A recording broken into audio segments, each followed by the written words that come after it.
Girl, you told her about this place, right? Well, she don't offer me much in the way of conversation, but still, I'd rather see her alive anyhow.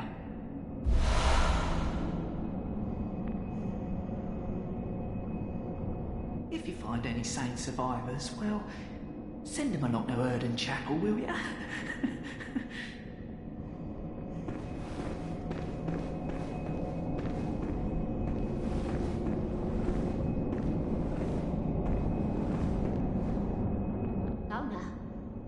I haven't forgotten.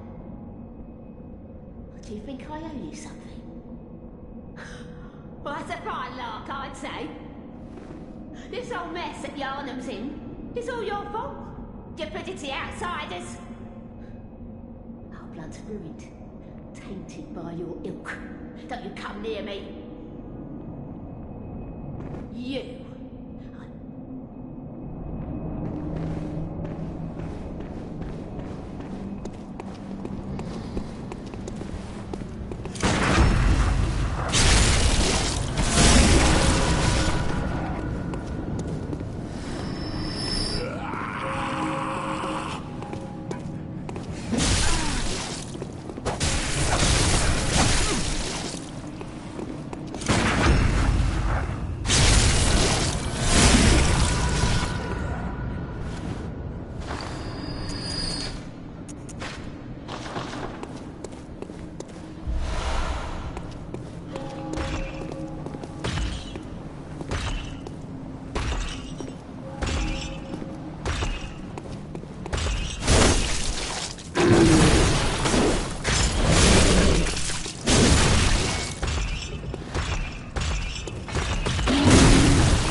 All right. Bear with me a moment here. I'm having some issues with my mic for whatever reason. All right. Bear with me.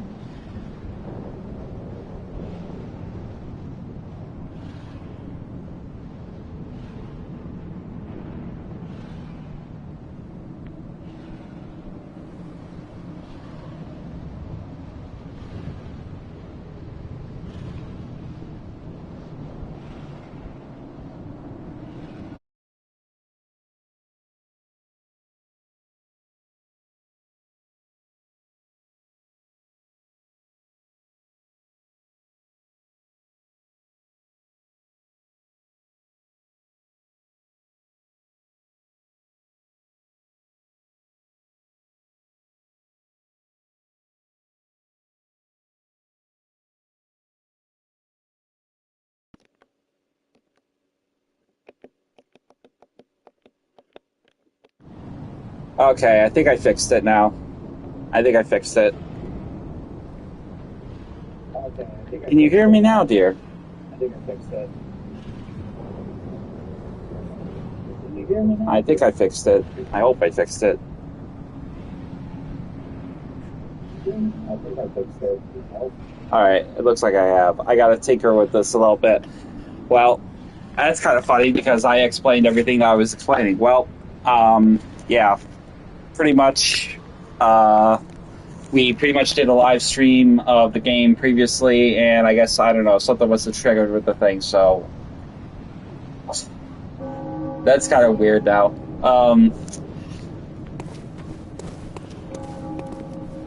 That is so, now I gotta get this sorted out next time, before I even start playing.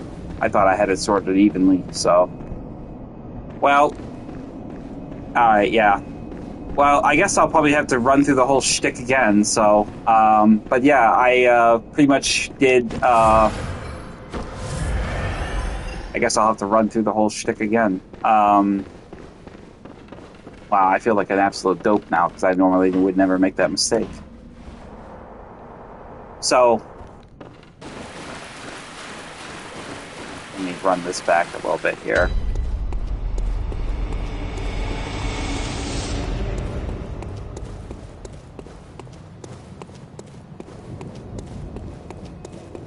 So when I started the stream, I pretty much explained everything that I did. I basically did a little bit of farming, and I got myself organized in such a capacity.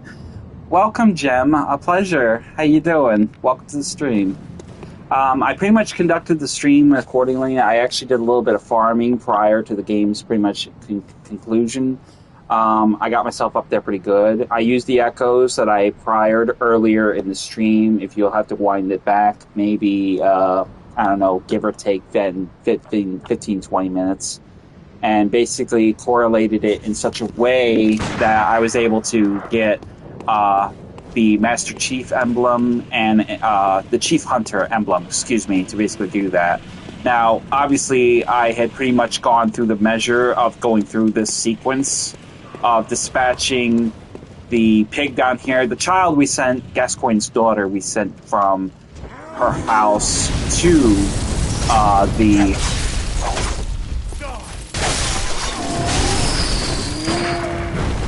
Oh, welcome, Hun. I didn't know it was you. Welcome, Frosty, Hun. Yeah, it doesn't show your name. So, bear with me a moment here. I'm going to adjust the audio on this because it's a little loud.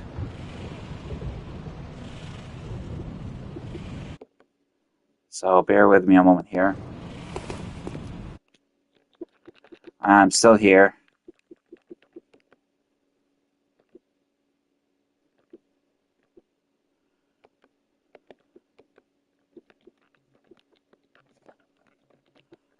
Okay.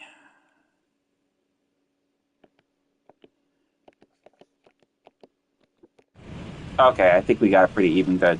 Yeah, I'm just having some issues. For whatever reason, I'm having some sound issues. My mic wasn't really connecting, so I had to figure that out. Next time, I'm going to need to do a testing before I launch the stream. I missed a bunch of information. So, okay, well, I'll do a quick recap.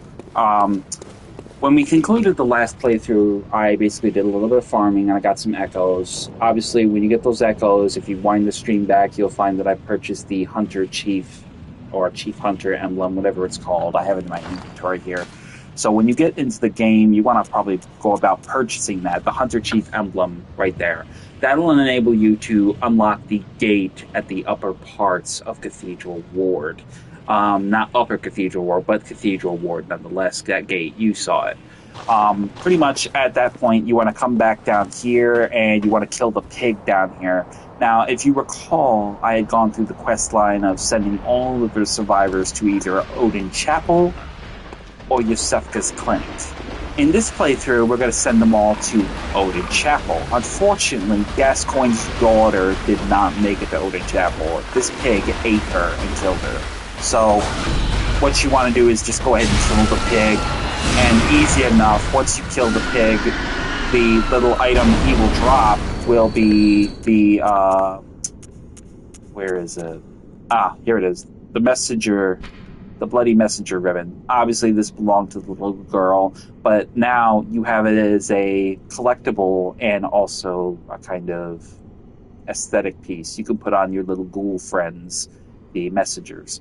So, obviously, we'll need this later for a quest line, particularly with Gascoigne's other daughter. He has 2 daughters. This one didn't make it, but the other one will return looking for her. If you give this to her, you'll be able to get the white messenger ribbon from her. And that pretty much is the relevancy of that. But with that being said, we'll go back to what we were initially talking about. Hurry back, dear. No pressure. But you're going to want to take the ladder back up to Cathedral Ward. Obviously, I want to go back and get my echoes that I had lost. So we're going to go ahead and get started with that little shindig as well.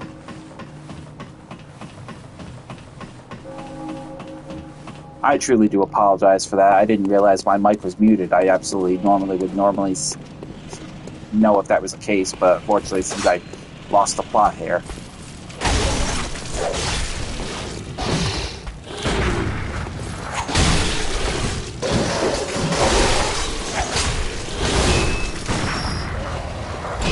Once you go ahead and kill these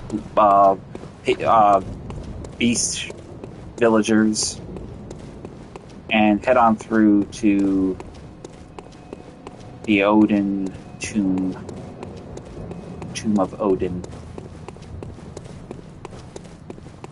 and then proceed through the main gate and then up the ladder back into Odin Chapel. I'm basically going to do a quick rerun through what I originally was covering before the audio issue was made known to me. I'm sorry for that. And I will do my best to recount the information. So we're going to head out to the left here and basically proceed to dispatch these church little ghouls, zombies. I don't even know what church servant is what they're called, but I mean the Michael Myers mask is what throws me off. It makes me think of some spirit or some like ghost. I'm not sure. So once you go ahead and take care of them, we're gonna get rid of them right there on the spot. Easy echoes for us, so we won't have that issue. Have your hunter axe equipped because church giants are vulnerable to blunt weapon damage, and that's usually what we're going to want to use to put them down.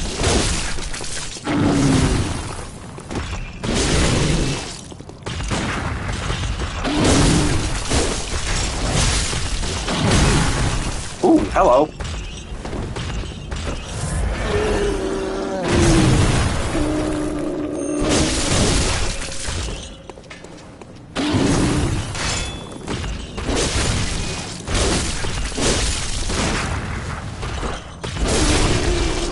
With the church giant down, we'll be able to take his blood vials. Go ahead and use the adage of getting some of our blood for some easy bullets.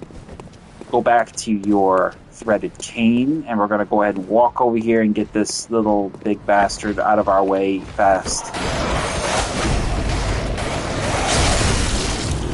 Easy work.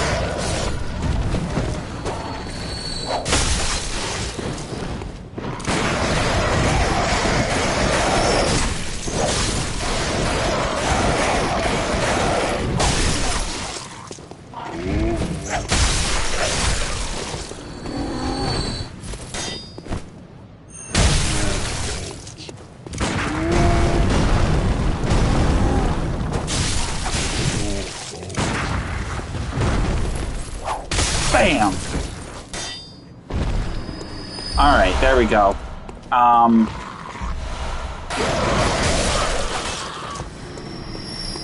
Once we pretty much have dealt with them, you can pretty much approach that two different ways. Obviously, the first time you saw me without my mic, I was explaining that you could actually wait for the one giant to come from the right and then dispatch him, or you can walk up real quickly, which is more risky, but you can actually get rid of this giant and then deal with the other one.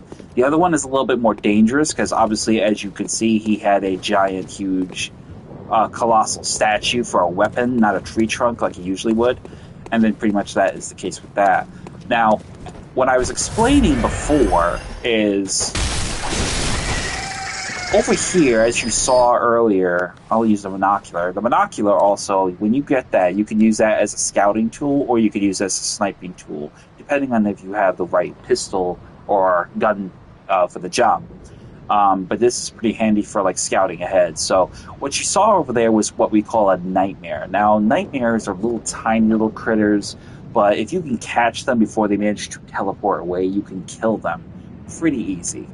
The benefit of that is they actually carry a big boon of bloodstone shards, and later on they'll even go so far as to carry bloodstone chunks, which are actually the next evolution just after bloodstone, half of a bloodstone shard or something like that. But if you can catch them before they teleport away, you can actually kill them and actually get that. But if they do manage to teleport away, as you saw me do earlier, you can exit the game, come back into the game, and they will reappear in that particular location.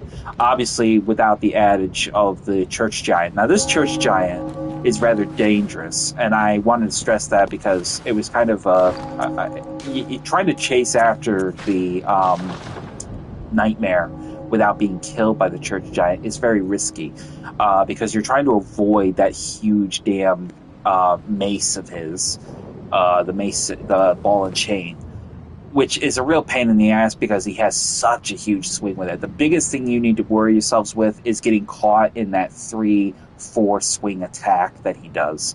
I would caution you to sort of engage him from an angle, particularly on his right side. His left side is where the ball and chain is, so stay away from the side that has the chain.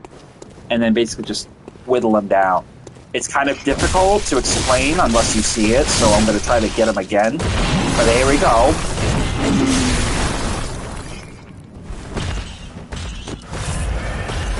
Obviously that was dangerous, so we're trying to get at some distance.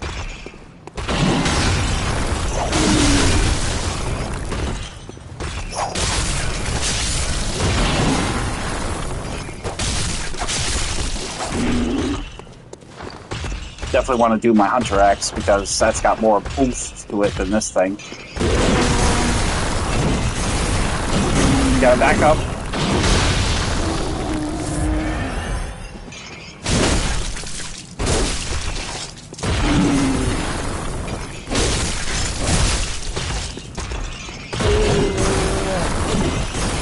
Try to stay in his rear, or in his shadow, if you will.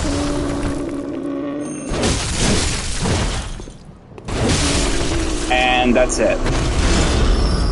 And that pretty much will do that. Oh, and he gave us blue elixir too. Awesome. Adds to the supplies. So, but if you manage to get by him and the nightmare gets away, don't worry about it. Like I said, just go ahead, head to settings, exit the game, and then he will reappear. Obviously, we've already gotten him, so we don't really need to do that. Heading down the stairs down here, as you saw earlier, there is a trunk at the bottom of the stairwell. It will contain a blood gemstone. You could actually add to your weapons, so you pretty much have that all in order. But once you've dispatched all of these threats and acquired all the items in terms of collectibles that you need in this particular area, you can head back up the stairs. Instead of going right back to the chapel, we're going to go up these stairs again. This is where we initially left off before I screwed the pooch and got killed. Head on through here, and oh, there's our echoes right there. Awesome. Okay, so we didn't have to worry about getting them out, so. But right away, what we're going to do is we're going to go ahead and deal with that asshole with the torch. Nope, not going swimming this time. Get rid of the the church servant with the torch, because he is probably a greater threat than most. Get rid of this one as well.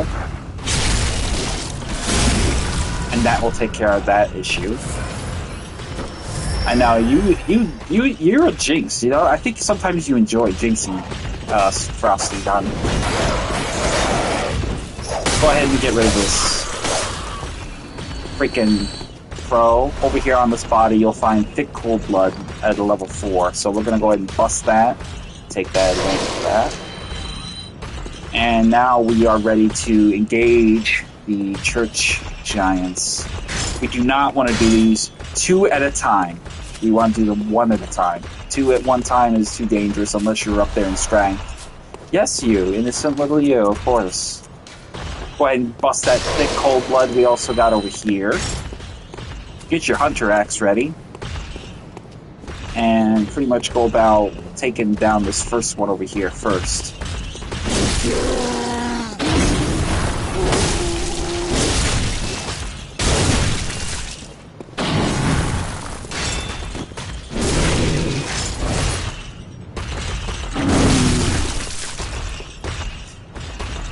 Definitely am going to improve my stamina because my stamina burns out way too quick.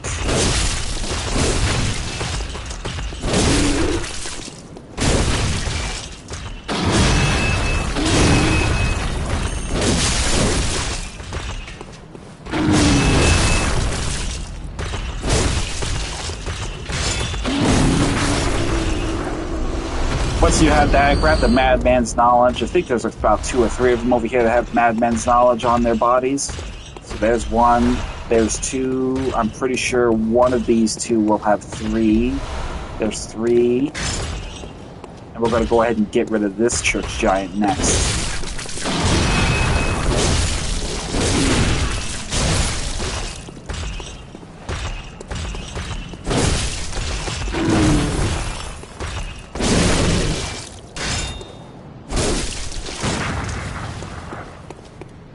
Really wanted to be brave, you could actually change your weapon out. You could actually access your menu and control your change as long as you're aware of your situation. So,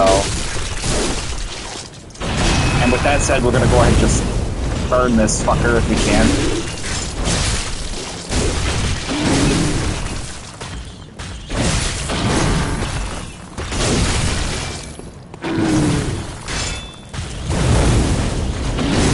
Oh! Yum.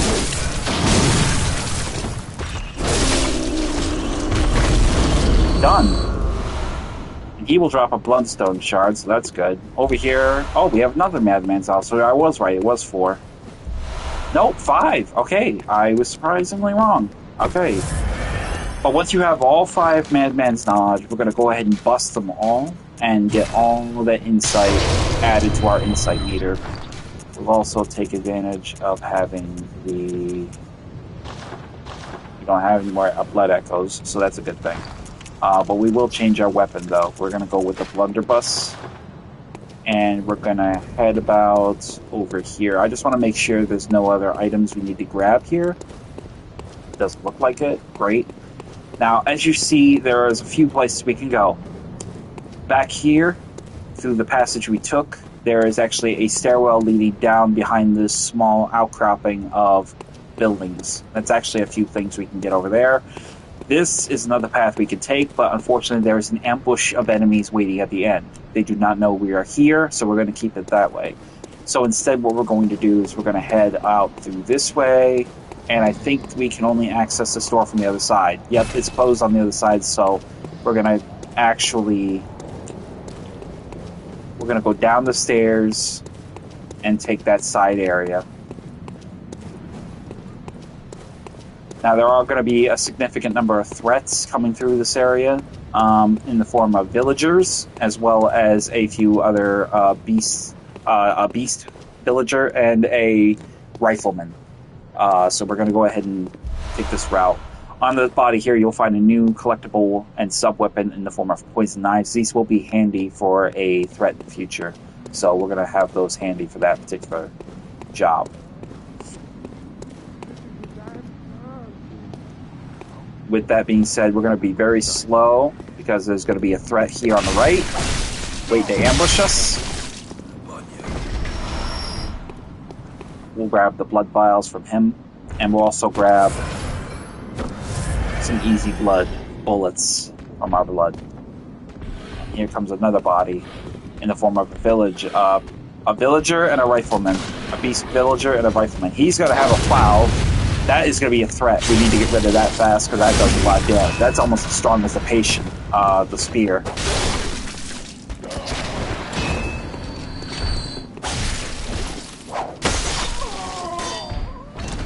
And then with the rifleman down, that'll take care of that.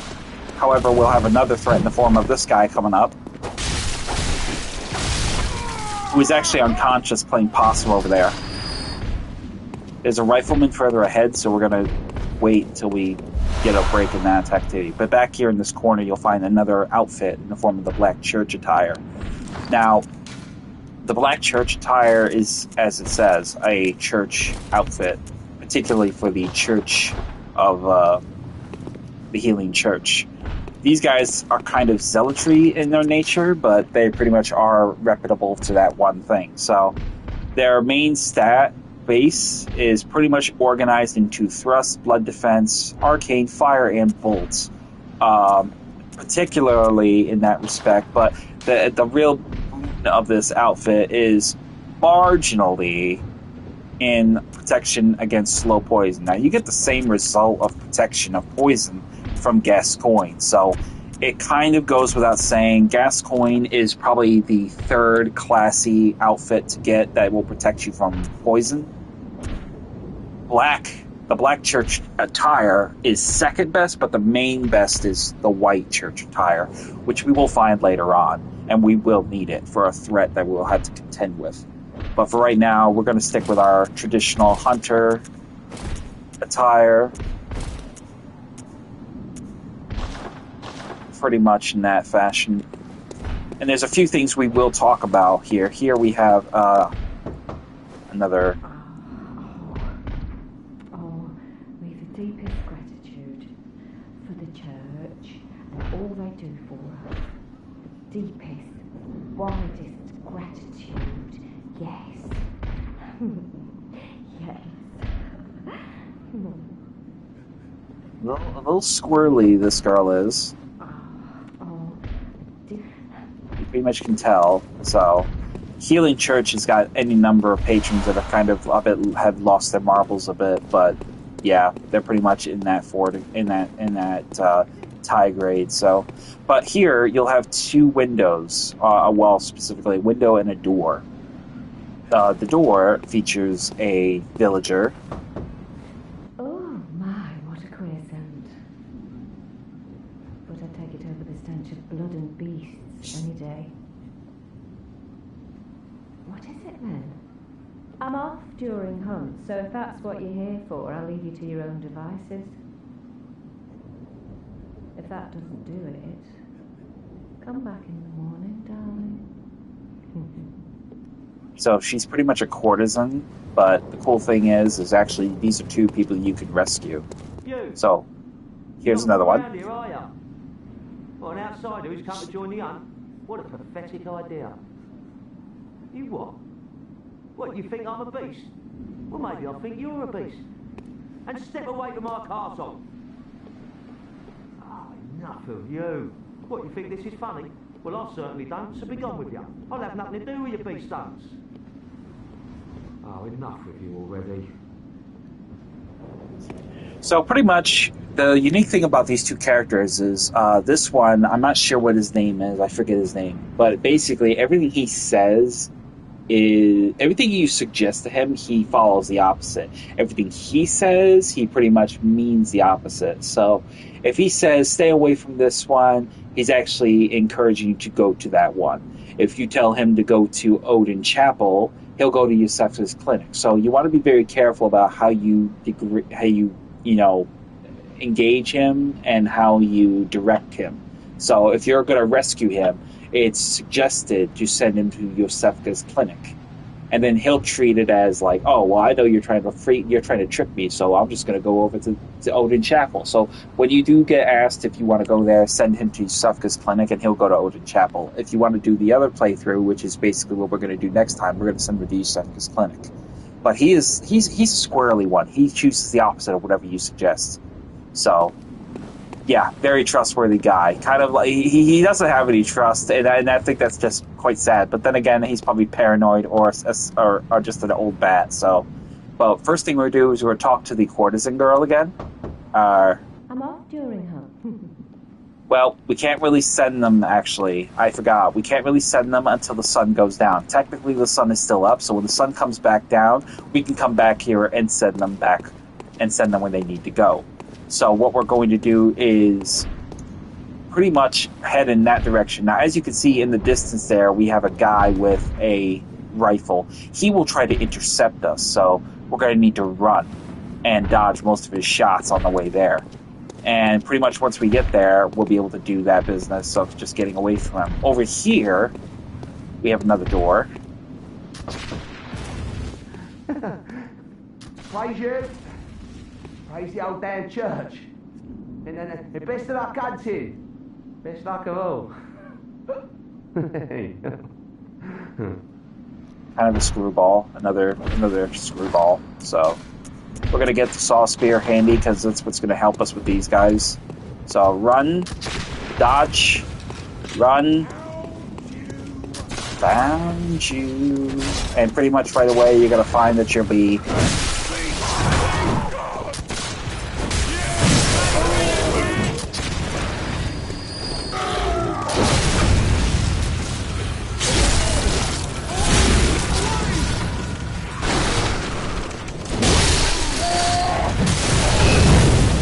Oh, he killed me. Son of a bitch. Damn it. Okay. So we're gonna have to go back.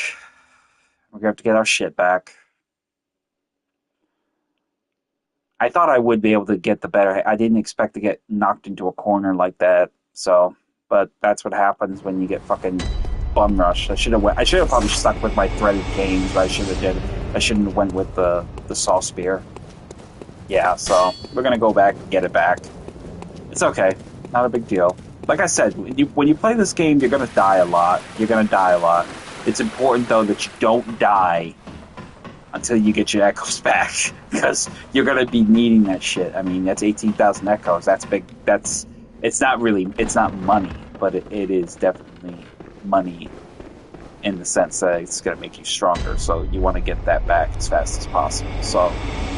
we're going to head back down into this little courtyard.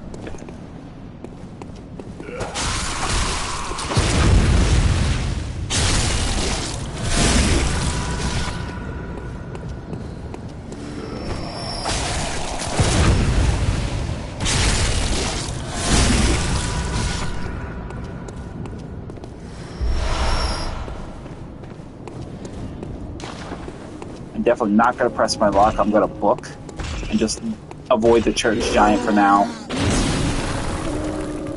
I want to get my echoes back. I can always kill the church giant a second time if I so desire when I get my weapons back. But for right now, we're going to go ahead and stick with what we got. I'm going to go ahead and put my pistol pack on because I think my pistol has more control.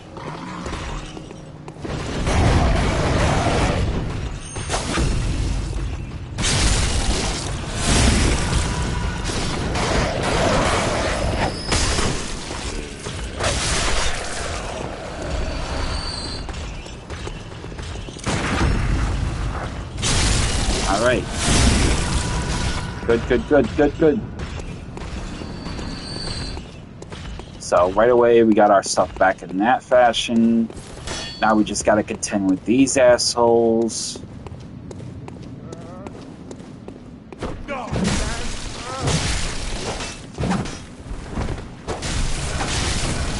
Got to be careful with this guy particularly because he has poison on his blade. As you can see, that's the slow poison meter. Now, once the slow poison meter fills up, your health will start to slowly go down. hence the term slow poison. The red poison is the rapid poison. That's what you don't want to have happen, but only a handful of enemies particularly are capable of doing that, so we're going to go ahead and get these guys.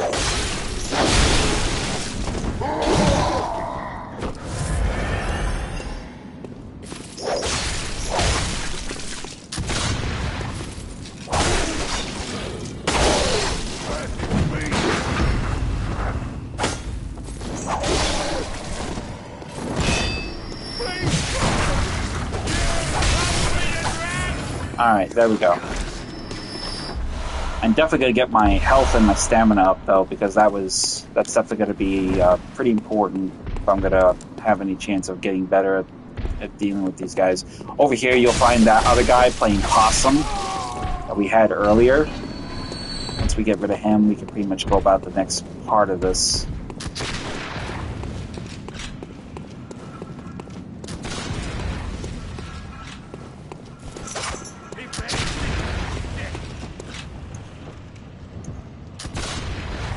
Now, sometimes you get lucky and they won't come out and attack you, which basically the idea is that the torch guy alerts them to your presence. Over here. Like that.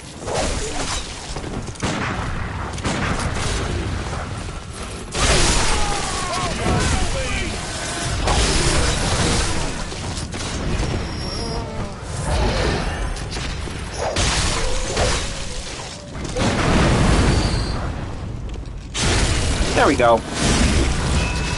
Threaded cane for the win.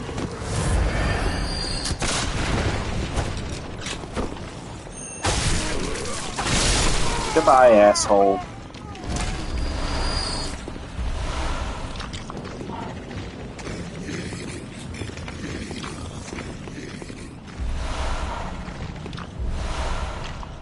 Now, up there, as you can see, there is a thread up there. That is a brain sucker. Now, these are the enemies that you need to be careful of because they will steal your insight. These are what you would qualify as kin enemies. Kin enemies are very alien in nature. They look otherworldly. They're not exactly animal. They're not beasts. So things like fire and serrated damage will not work against them. What will work against them is bolts, so electrified weapons, and blunt or thrust damage. In this particular instance, thrust damage seems to work really well with a brain sucker and electricity. So it's pretty much an even keel thing. So we pretty much make a measure of just getting rid of him.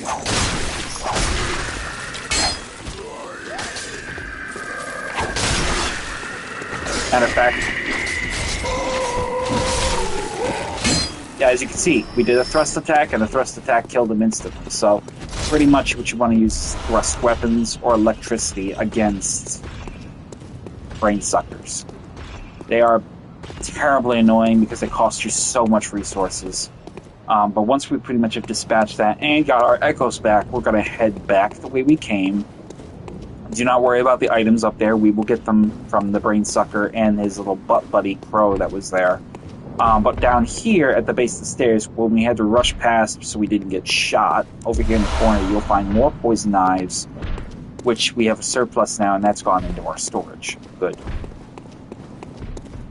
Now what we'll do is go back the way we came, and there is a ladder that will take us up. We're going to take that ladder.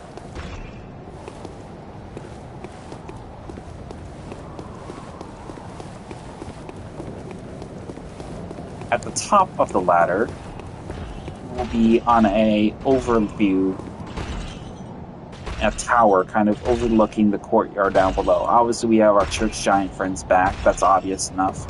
Down here, though, is where we want to go. Obviously, that's where we killed the brain sucker as well as the crow. But there is a passage leading onward. This will actually be leading us into the next area, but before we even get started into going into the next sectional area of the game, we have other business to conclude here. Most importantly is we need to find old Yarnham. If you remember correctly from the previous stream, Gurman suggested that we find the Chalice Dungeon. One of the old chalices has made its way to the surface world here.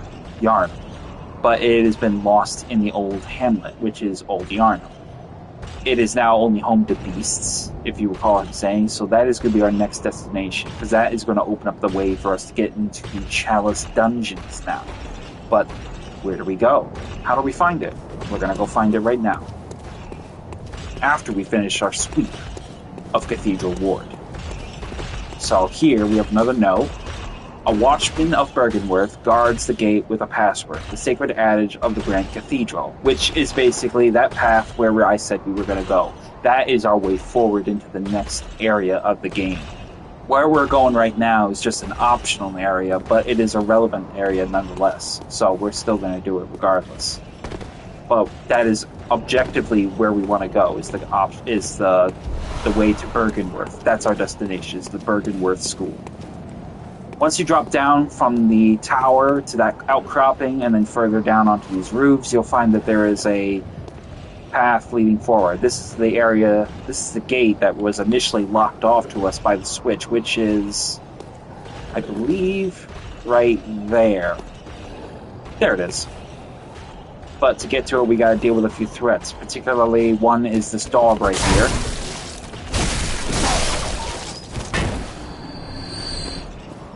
Over here, on the side of this wall, you'll find thick cold blood. More power for us. We'll need our lamp now, because it is getting kind of dark. Pull the switch. And now we have another access point. This will stay open permanently, so now we don't have to go all the way around to get to this point in the origin. But what we will do is take advantage of this opportunity to get ourselves some more blood echoes and kill these church giants again.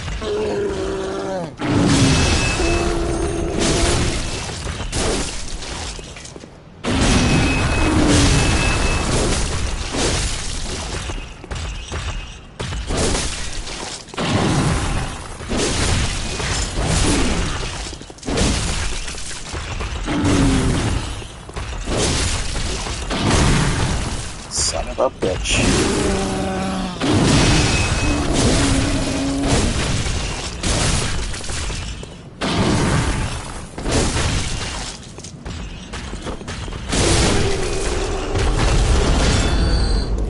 Once we've taken care of him, we'll go ahead and get the next one.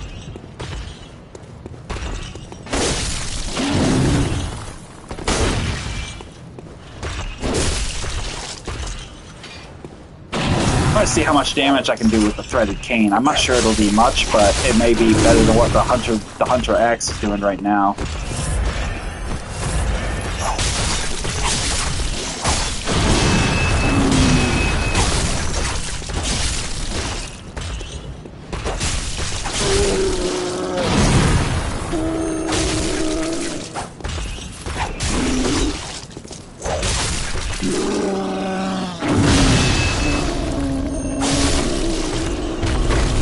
Okay, seems to be doing pretty good damage with a thrust attack, so we'll go ahead and take advantage of that. Go ahead and get yourself some more blood bullets. Doesn't it? Yeah. I love it. It's one of the best. It's personally, I prefer a crowd control weapon than anything else. Like I said, skilled weapons are more my speed. You got strength weapons, you got blood tinge. I just think skill weapons are better in my opinion. But once you get over here through this passage, this is what I was referring to with the ambush point, because the brain sucker was over here and he would have ambushed you. So, but once we've dispatched him, we can get easy quicksilver bullets. Bust these boxes, and you'll get twin bloodstone shards. These are the next evolutionary chain of upgrading your weapons and gear. So, and then over here on this body, we'll find shining coins. Head down this passage here.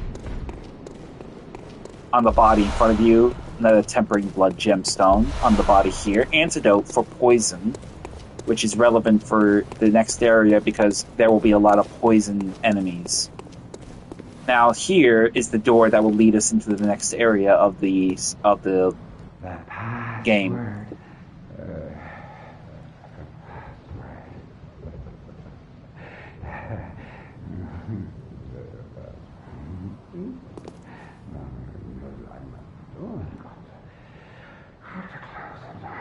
So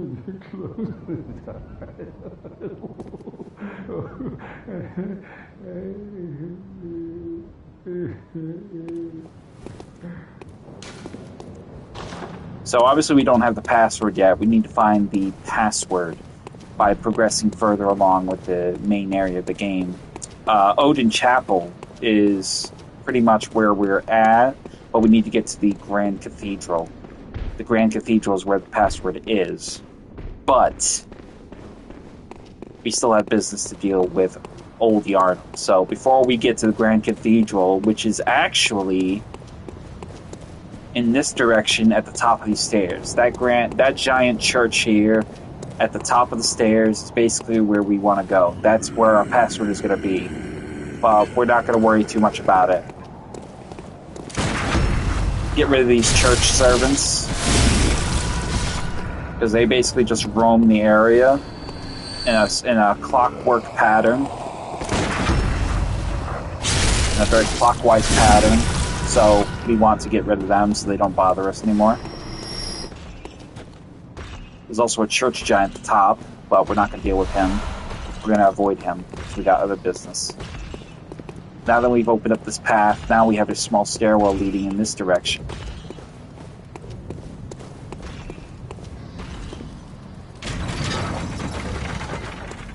Now over here we have a old hunter bell. Now the old hunter bell basically enables us to call on an AI-controlled hunter. This is basically somebody who's going to help you take the bridge off of a little bit of pressure. If you can't find a player to help you with this game, you can always use these old hunters. But I personally prefer having players because usually players have a much more superior power to any old hunter. But in this instance, we have old Henriette, so we can call upon him if we so wish. I'm particularly not going to, but we could if we wanted to. But here we have our opportunity to kill 2 more church servants.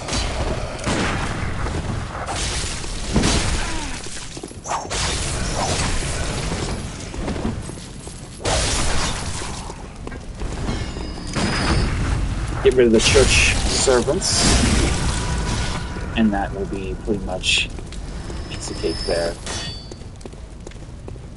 But once we've dispatched those enemies, we have a item we cannot reach at present because it's out of our reach.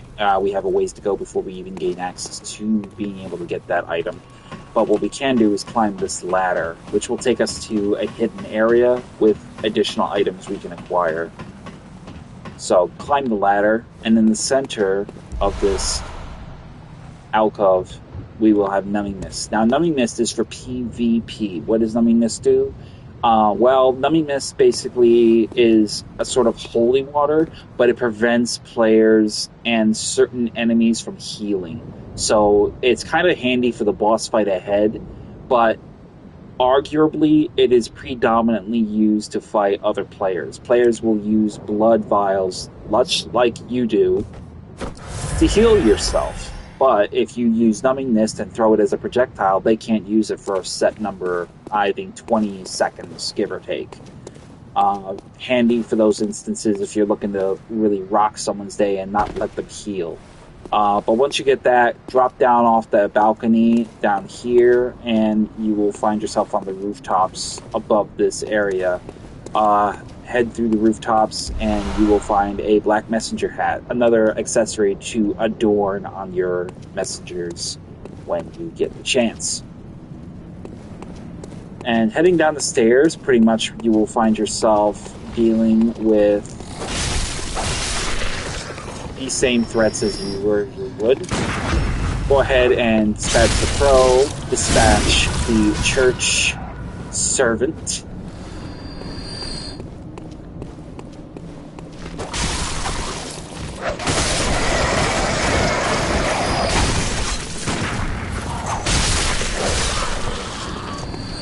And then dispatch the crows. Now, another added boon will be the next stage of your fight with your quest line with Aileen the Crow, who is now standing here overlooking the courtyard below. Go ahead and talk to her. Hello there. Perfect timing. I must warn you, not to go near the tomb below Erden Chapel in the Cathedral Ward. Henrik, an old hunter, has gone mad. And he's my mutt. Don't go near the tomb below Erden Chapel in the Cathedral Ward. I have business there first.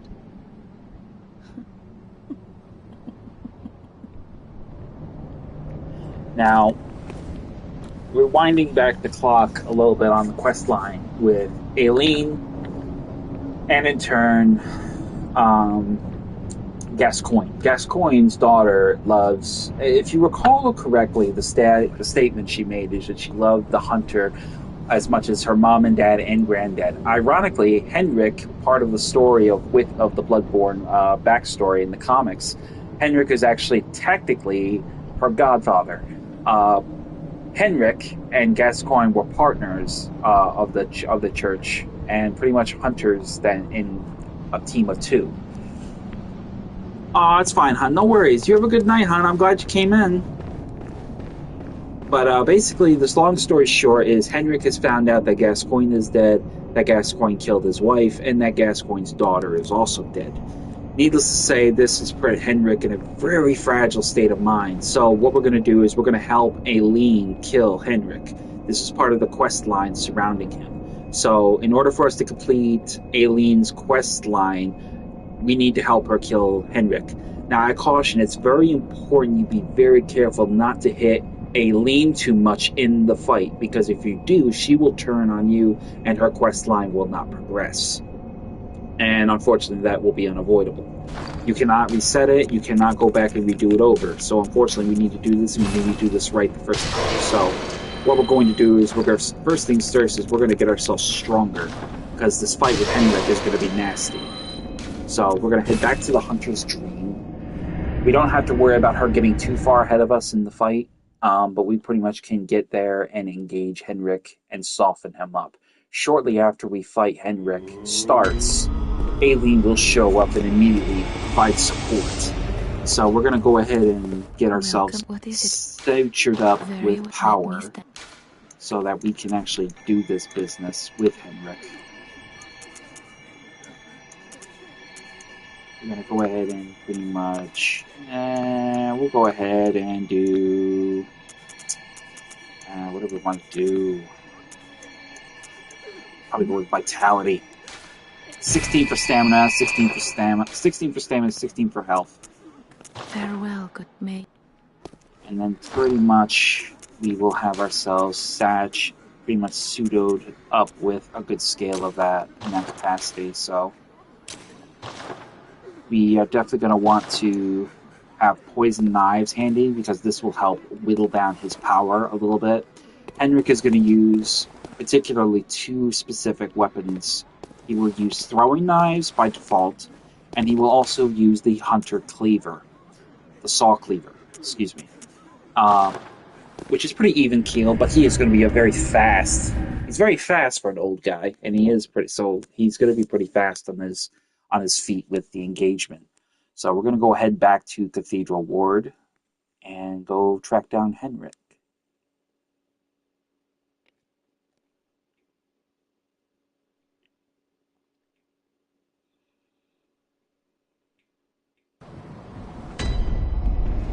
So right away, instead of going out the way we came, we're going to head down the passage we took after we dispatched Gascoigne. Henrik will be waiting in the graveyard where we fought Gascoigne. So that's where we're going to find him. Now to kill him, we're going to need to be very quiet, because we're going to get an easy backstab on him. If we do this right, this will be a boon of our benefit. So right down there, as you can see, right there, cloaked in yellow garb, is Henrik. Be very quiet and just approach around to his left, and then easy backstab.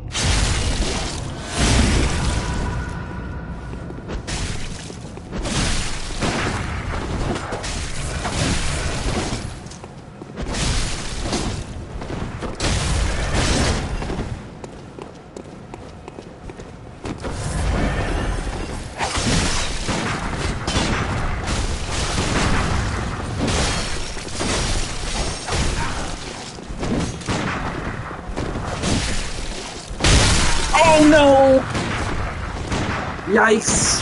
Okay, we gotta get back there pronto. If she dies, it's all over. We have to get back there ASAP. I can't believe I fucked that up. Oh, that's so irritating. I'm not even worried about the echoes at this point. I'm more worried about her quest line coming to a close. Because that's gonna screw up the whole play-by-play.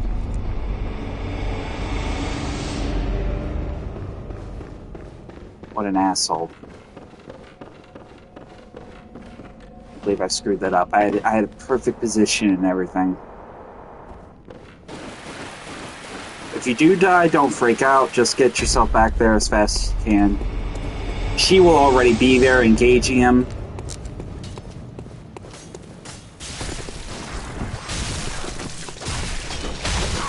Best thing you could probably do is just engage with get the attention on you.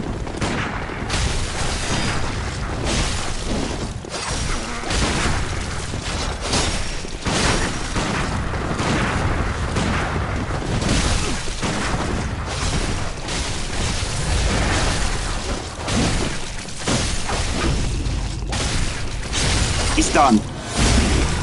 Nope, not yet.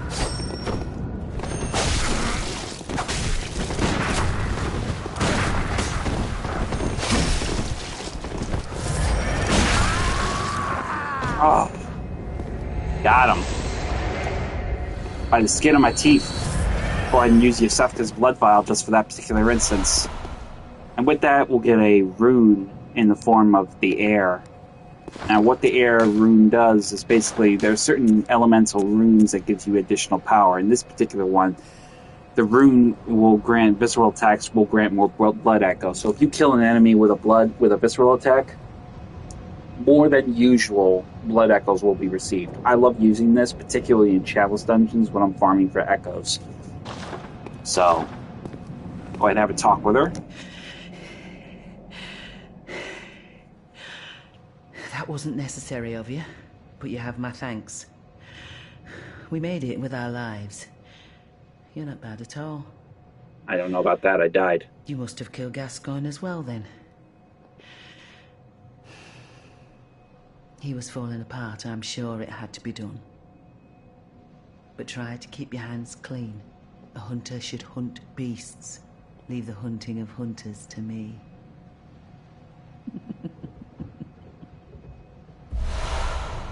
And then with that, you'll get the approval taunt. So, every quest line in some form or another, especially in arcs, provides you some sort of reward. So it's relevant to cover all your bases and get everything in every possible manner. Hence why there's 3 playthroughs. Because your playthrough can pretty much constitute any number of elements you can get at a given time. So we'll get our blood echoes back, and we're back on top with our play-by-play mission. So with Aileen pretty much done, we won't see her again until much, much, much later in the game. And I'm not looking forward to that, because that is a very hard fight where she is actually beaten by another hunter who is incredibly powerful. But hopefully I'll be able to do that pretty successfully on stream. But once you pretty much have done that and helped her out, fully for you, you'll find that now we can progress with the next stage of our play, which basically is going to relate to getting to Old Yarnham. So, once again, we'll take advantage of the opportunity to get some easy echoes, as usual. Like I said, you're going to be doing a lot of this. There's a lot of bit of a grind job involved in this, so you're going to be doing a lot of this in the long term. So, all things considered, this is probably about as even keel as you're going to get at present. So, but head down these steps here to the left, and then over here there'll be another stairwell circulating down to an even lower level. This will take you to a sort of secondary chapel area. These guys got a thing for churches, I'll tell you. But here you'll find a number of things. Number one, you'll find and note the 3 enemies here, along with the dog. We do not want to sort of rush in trying to get them in one capacity, so we'll see if we can't bait them a little bit. Get through to the dog. Ironically, that enemy actually stepped on the fire and burned himself to death, so he actually did us a favor with that mistake of his. Over here on the right side, you'll find 2 bodies. One will have cold blood dew, and the second will have Molotovs. Once you get to that point, you're going to head up in this direction. Instead of going through the front door, we're going to head around to the left. And there will be a stairwell leading up, but at the top of the stairs, we will see a rifleman waiting to snipe at us. So we're only going to go down a little bit, and we're going to retreat, because immediately we're going to get rushed by 2 dogs.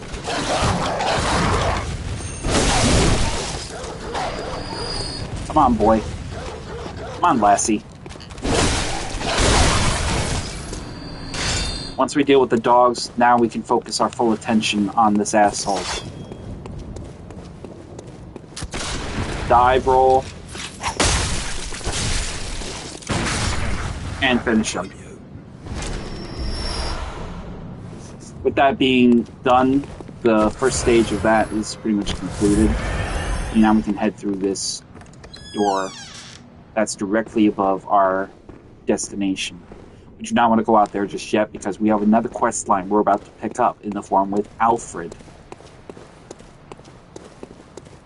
who is over here praying.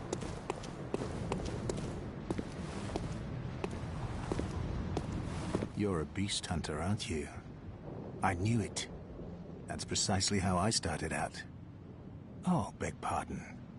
You may call me Alfred, protege of Master Ligarius, hunter of vile bloods. So, what say you? Our prey might differ, but we are hunters, the both of us. Why not cooperate and discuss the things we've learned? Oh, very good. Very good indeed. Take this to celebrate our acquaintance. Now, if you agree with him, it's actually kind of in your best interest, because it's part of the quest line. There's no real gain to refuse him. So, but you get fire paper from him by cooperating. And the prey emote as well. Beast hunting is a sacred practice. May the good blood guide your way. Now you can actually talk with him again and get more information relevant to the story. Just tell me what piques your interest. So, first thing you want to know is you want to hear about the Healing Church. As you know, the Healing Church is the fountainhead of blood healing. Well, I'm a simple hunter, quite unfamiliar with the ins and outs of the institution. But I have heard that the holy medium of blood healing is venerated in the main cathedral. Which is where we gotta go. And that counselors of the old church reside in the high stratum of the Cathedral Ward. Another place to go. Blood healing, and the church is willing, you should pay them a visit. And we'll know about Bergenworth. That's the other main place we need to go. So we gotta go to the upper cathedral, the higher stratum, and then we gotta go to Bergenworth. All 3 areas we need to get to. We can't get to them now. And the Tomb of the Gods, carved out below Yarnham, should be familiar to every hunter. Well, once a group of young Bergenworth scholars discovered a holy medium deep within the tomb. This led to the founding of the Healing Church and the establishment of blood healing. In this sense, everything sacred in Yarnham can be traced back to Bergenworth. But today, the college lies deep within a tangled wood, abandoned and decrepit. And furthermore, the Healing Church has declared Bergenworth forbidden ground. It's unclear how many of its scholars remain alive, but only they know the password that allows passage through the gate. Which we need. I bid you farewell. It has been a pleasure. May the good blood guide your way. And then pretty much, that is pretty much all we get from Alfred for now. His questline is probably maybe the simplest questline to be done in the entire game. So, if not one of the simplest. So, pretty much that'll be an even keel thing. We'll come back to him later once we have accomplished it. So right here, we're going to have a switch here. Go ahead and pull that. And it'll open up the gate below by moving that tomb back. Obviously, you can hear there's a villager down below, so he will ambush us the second we drop. Over here, grab the madman's knowledge off of him. Just swinging it air with that damn cane. And then once you've dispatched him, grab the madman's knowledge off the healing church hunter that's dead. Go ahead and use those. And go ahead and use the cold blood dew. And then we're going to switch our hunter axe to the saw spear, because down below we will have a beast, a werewolf, lying in wait. Over here, grab off the healing church, grab a tempering gemstone, and then head down the stairwell. We'll put on our lamp for this.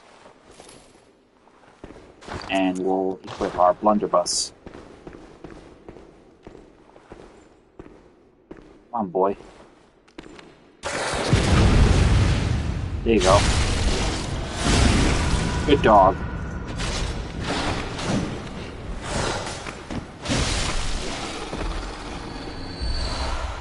And once you've dispatched him, you're going to grab the bloodstone shard off of him, and you're going to head down these stairs into this decrepit looking, I guess, a building or a stairwell or whatever have you. You can drop down, but there we go. Alright, so basically what you want to do is you drop down, run over here, grab the antidote, 4 antidote off the body, and then proceed back down the other part of the stairwell. And then you'll enter this underground sort of sanctum of a sort. Here you'll find a lantern, which we will use momentarily, because we gotta head back to the Hunter's Dream for another upgrade.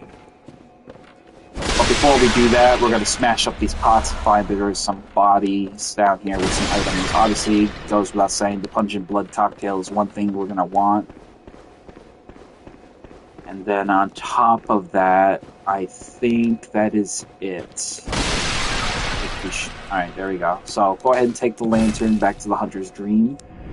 And we're going to grab a few items here. And outfit ourselves for whatever we need.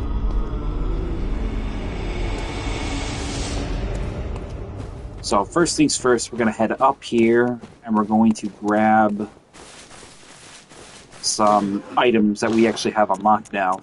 With the dispatching of Henrik, we actually have Henrik's outfit, so we can go ahead and buy that. Henrik's outfit isn't really that stellar of a weapon for an outfit, but the unique thing about Henrik's outfit is that it gives us an exceptional matter of bolt protection, so a lot of protection from lightning.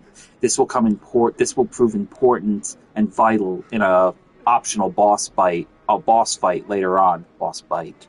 Jesus. We're going to go ahead and see what we can fortify. I think we'll fortify our saw spear.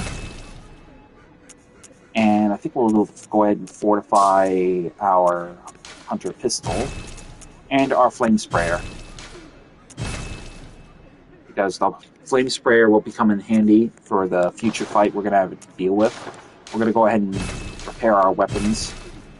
You want to keep up on repairs as much as possible, just because of the simple fact you don't know what possible you'll run into. So, and then finally, we're going to have a few other little doodads. Number one, we're going to have the antidote ready, because we're going to need that. We're going to have oil urns ready, because we're going to need them. Molotovs, and pungent blood cocktails. These will all be very relevant in the grand scheme of things, because the fight in the next area will be pivotal on all of those elements, particularly the antidote, because some of the enemies, werewolf patients that will be left behind in Old Yarnham, will have poison power, so they will poison you every time they attack. And then we want to go ahead and just upgrade our weapon. No, we'll upgrade our stats. What am I talking about? Welcome. What is it? Over time, it very well. So we're going to go ahead and improve our arcane, our skill. No, our blood tinge. Yeah, we'll do blood tinging this time. Make our guns stronger. Farewell, good mate. Before we actually get further ahead, let's go ahead and take a gander at our weapon. I want to put some. Can we put a gemstone on that? Okay, here we go. Physical attack up by 2.7%, additional attack by 7.3%. So we'll go ahead and put that on that hunter item there. We can't do anything with... We don't have any blood gemstones for the guns yet, so we're going to go ahead and just stick with that. And then we're going to go about probably... Not the Black Church. We're not going to put the Church Hunter garb on yet. And we'll basically head back to Old Yarnham.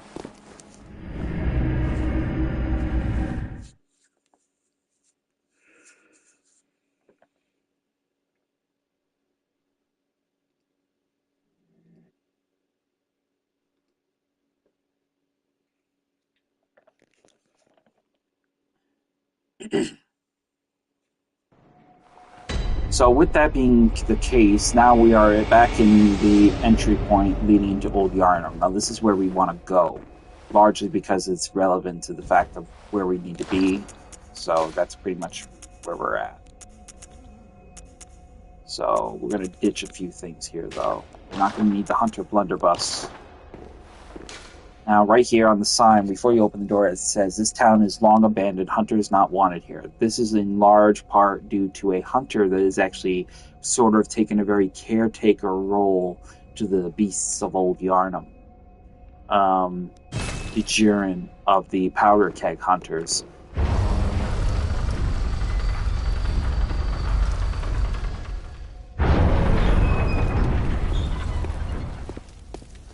Now, Dejurin is going to try to kill you if you attack the beasts here.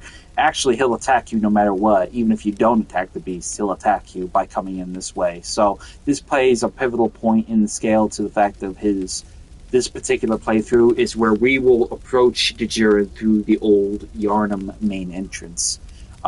We will approach this entrance differently in the future playthroughs, which will correlate to different outcomes with Dejurin. So we're going to go ahead and head out this way, and we will find him. You there? There. Hunter! Didn't you see the warning? Turn back at Old Yarn. They are of no harm for those alone. Turn back, for the hunter will face the hunter. Old Yarnham is home to nothing but beasts. Turn back at once. Blah blah blah. Yeah, buddy, unfortunately, I've got a business here, and you're in my way, so... Obviously, the beast patients here are refuse of what was left of the people that lived here, now turned into monsters, so we're gonna just deal with them as they get in our way. But right away, over here, on the right, we want to take this path, because over here, we will find a nightmare. And we want to get him before he gets away. In which we have. He will give us 3 bloodstone shards, but obviously we will have to make a trip back to get that item because we can't get to it now. But it's okay because we have another reason why we're taking this path. In fact, a couple. So be careful taking your trip down here and proceed through this path, and you will find some beast patients down here. Now, I'm not sure how successful I will be at sneaking up on them. Not very much, because this one sees me. But we will definitely take care of this one.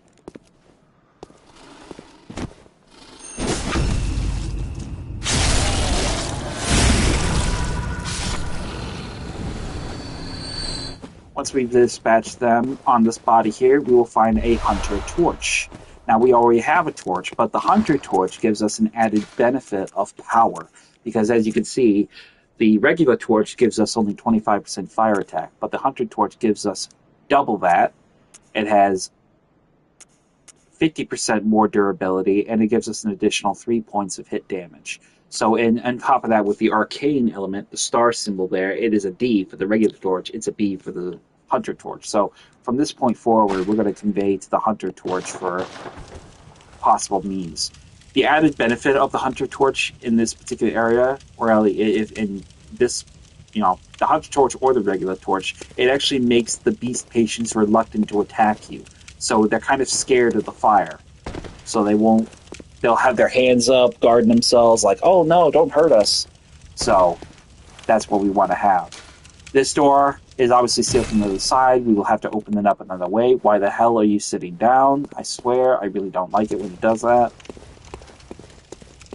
And then further along this pass over here, we will have a passage taking us around and up to a ladder. Take the ladder back up.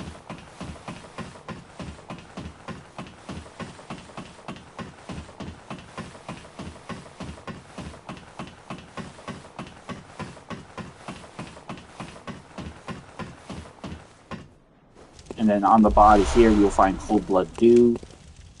And pretty much we are back where we initially started, after we chased the nightmare. But we got to go back down because we got to get this item, which is a Bloodstone Shard. Go ahead, just drop down, drop down, drop down. And just make your way back the way you came.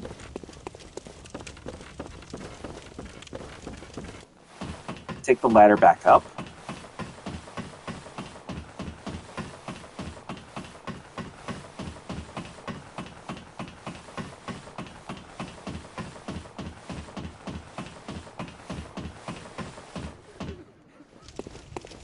Once you get to the top, we're going to be continuing along our path. But before we do that, around the corner here...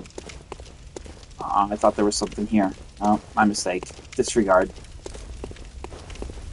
But what we will do is go across this bridge. Now, he will not engage us. He actually has a big goddamn Gatling gun. He will not start firing on us until we get a proportionate bit of the way along. So we have a little bit more in the way of time.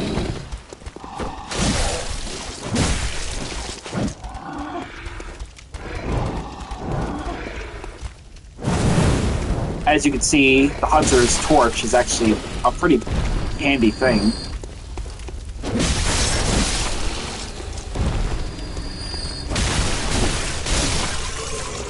Three strikes from the Hunter's spear pretty much is a guaranteed hitter.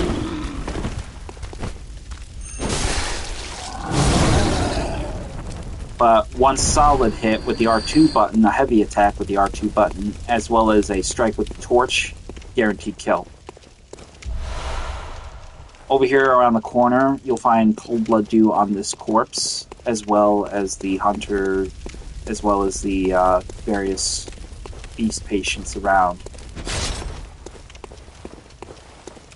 Heading around the corner here, you'll find another body, also with Bloodstone Shards.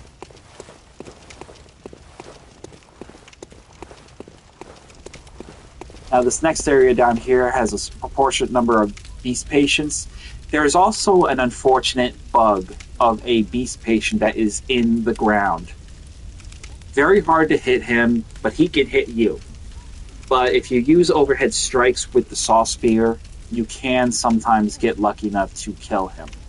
It depends, saw spear, saw cleaver, or the threaded cane, whatever the case may be. But it's irrelevant to just basically lure them, much like I've said before, use them, bait them into chasing you up the stairs. Let's get some extra bullets on this. You are a skilled hunter, adept, merciless. Half-cast with blood,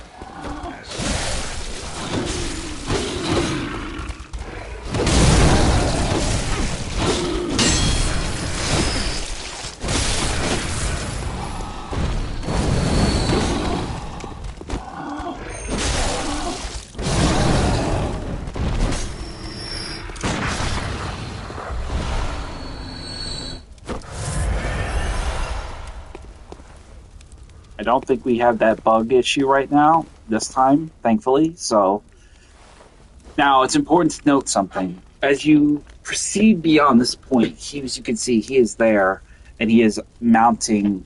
He's mounted on a Gatling gun. He will start firing on your position, so you'll want to use cover. And if you follow my path, you pretty much can be guaranteed you can get easy enough without getting killed. And that is not guaranteed, though, because sometimes you have instances where you will have to avoid his fire while fighting patient beasts. There's also a particular area where there are explosive jars, so if you're not careful, his gunfire can set them off and kill you. They certainly kill beast patients, so it's better if we'll just use cover, so use statues, use walls, enter rooms if you can. So we pretty much have... making sure there's no other surprises I'm missing here. There's actually some drop points you can pretty much get into, so here is particularly is one, so as soon as you could go down that path, but we're going to go this way. Drop down here, and there's a bloodstone shard, and you'll hear him say, "But which is why I must stop you," and he'll start firing on you.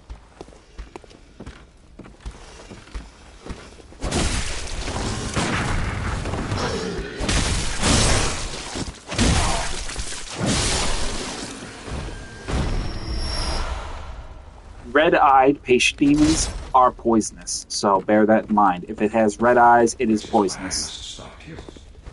Alright, now he's going to start firing on your position. We're getting a lot of antidote in certain spots. Obviously, that is where we would have come instead of the other area. There's the gunfire.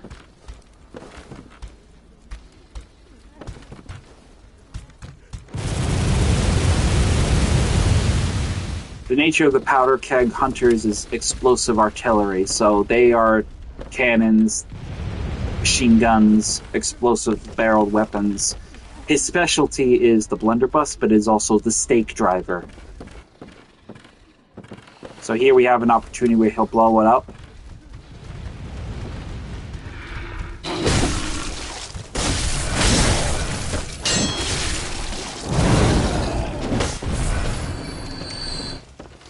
So run, and there you go. That's why you gotta be careful. He killed the beast patient, and we avoided it by the skin of our teeth. So we're gonna run across this passage here. Be careful, do not fall to your death.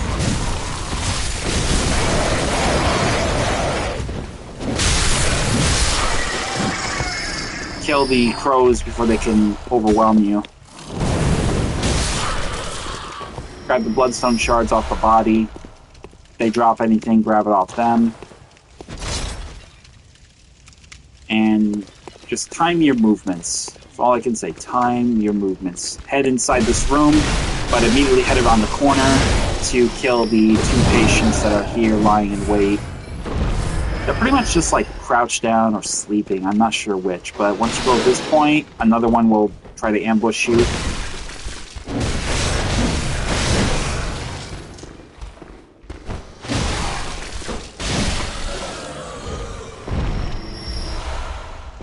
Probably want to have the antidote equipped in the event you get poisoned too much. Over here, inside where he was hiding, you will find your first pistol blood-tinged gemstone for your guns. Over here, you'll find more antidote, and we basically just want to take our time with this because there's a lot of them hidden by smoke. You cannot see them. We're going to switch out the oil urn for the throwing knives because I want to get their attention.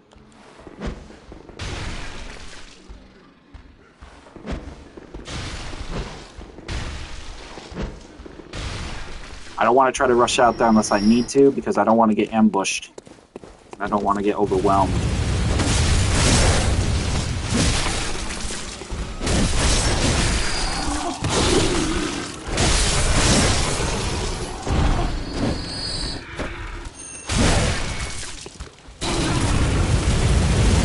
Just like that. I don't want to have that happen.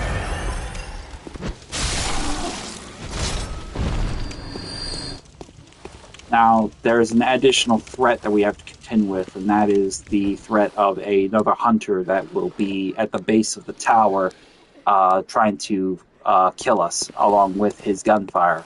This hunter will have a hunter pistol and also a hunter spear. We are going to try to get rid of him as fast as possible.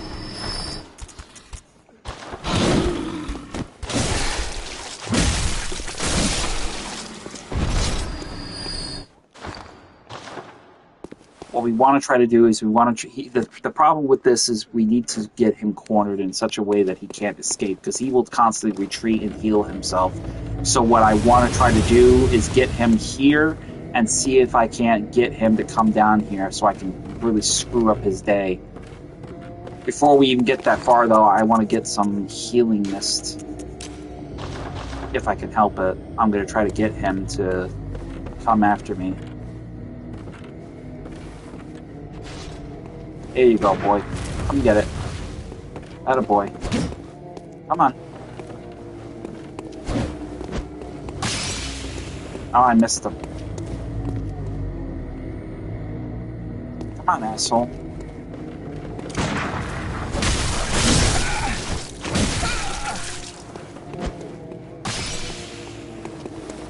There, we got him one time.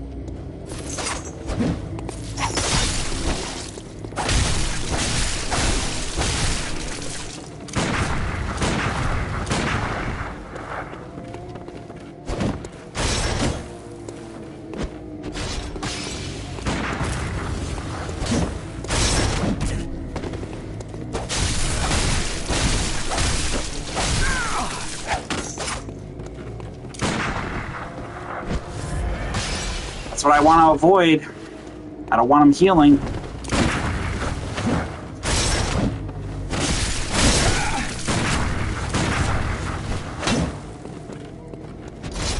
This is going to be a problem.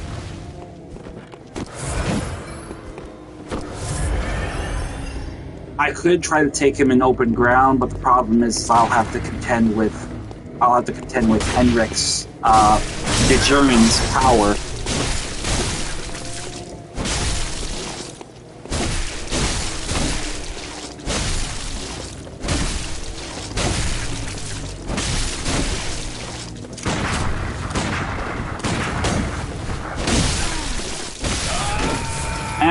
No, I got him.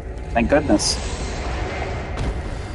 If you can keep up an aggressive measure of using light attacks, you should be able to get him. The real measure is to just keep him from healing, because if he continues to retreat back to that courtyard, he's just going to heal himself, and you're just going to get caught in this endless loop until he either whittles away your health to the point where he's able to kill you, or you run out of resources. So, if you can keep him cornered in this area, and then whittle him down, and then add the pressure, it pretty much is, it's a write-off of that measure. So, but now we have Bone Marrow Ash, and this is going to be important because we're going to use this to kill Henrik, or at least put enough pressure on him to kill himself. So we're going to go ahead and get that ready, because we're going to go up there and we're going to knock him off his perch. No Gatling gun for him. The only thing he's going to have to his benefit is he's going to have the blunderbuss and the stake driver. But it's going to be a tight quartered area, so the real talent will be to get him knocked off the tower. And he'll either fall off the tower on his own by jumping around, trying to dodge and get a jockey for position, or I can actually add enough pressure with the gunshots to knock him off his tower.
Ah, shit.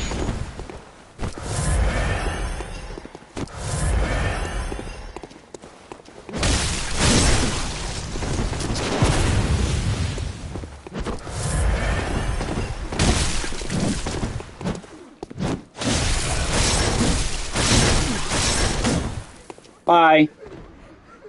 I rest my case.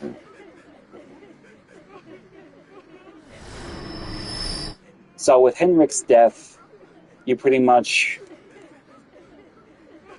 That's it for him. He's out of the picture. However, we can't get his items. So how do we get them? Well, in this particular instance, we're going to use that cheese trick I showed you early in the stream, this when I couldn't talk.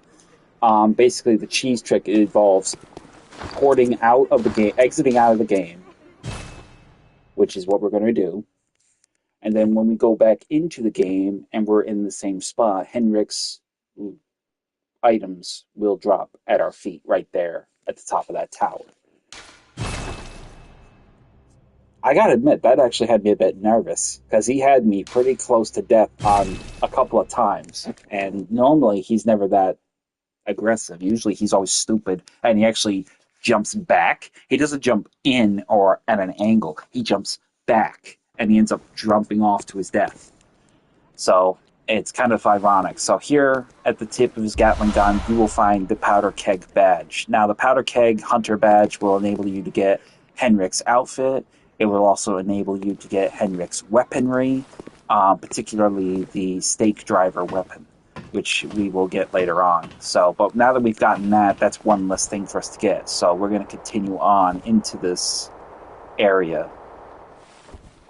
First thing is we're going to do is we can go down that way, but there's actually a hidden passage down here that we need to get. So we're actually going to go drop down here, and in front of us will be a patient beast. Go ahead and backstab him.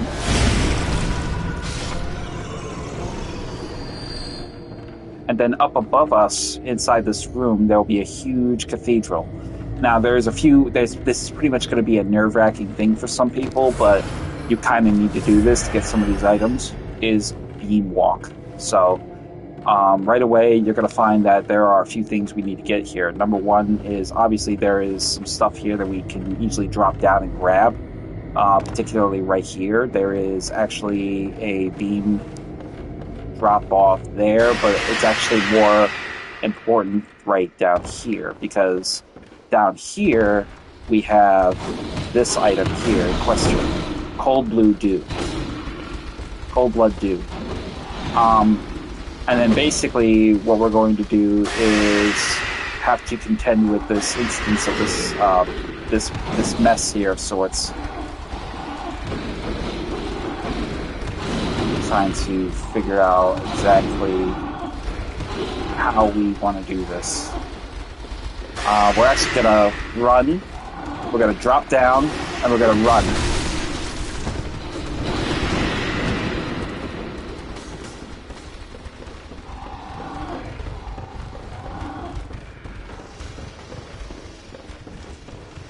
And the relevancy of that is because we need to get away from these enemies and get back up top, because there is actually a trap we can set off. I kind of wish I did that first before I got that. I wasn't thinking, but then again, I don't remember everything about this game yet. So, once we pretty much have made our way back here, oh, the patients are following us up. Oh, isn't that nice? Okay. I didn't think they could climb ladders. I guess I was wrong. So we're going to head on our way out here and basically go back the way we came. But the important thing is we're going to go about the process of getting here.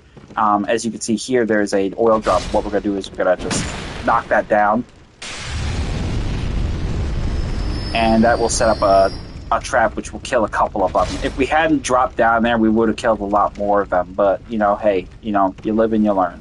So, but at the end of this path, you're going to find this beam. Go ahead and follow this beam around. And you'll find Madman's Knowledge, and then you'll want to drop down on this catwalk, which was separated from all the collapsing scaffolding. And then at the end of it here, run around, and you'll find Molotovs at the end of this body. Now, this is a tricky part for some people, but basically what you're going to need to do is you're going to need to make that jump. You don't have a lot of room to make that jump, so you're going to hit it from a running stance. And how you do that is basically you hold the circle button and you run, and then you tap circle and you do a jump. So what we're going to do is we're going to run at the end of this catwalk, we're going to make a left, and then we're going to jump at an angle. And if we're lucky, we'll make the jump. It's not difficult to make if you have repeat play, but it can be if you don't know how to do it. So we're going to get a running start, turn left, and we didn't make it. Oh, of course not, because this damn arm of this chair messed up my positioning. It's okay. Let's get rid of all these threats first.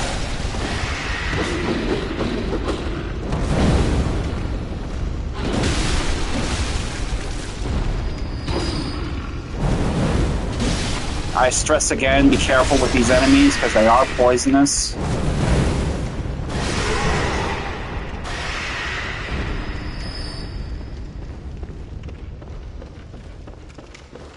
Oh, wait a minute, we got a Tempering Blood gemstone.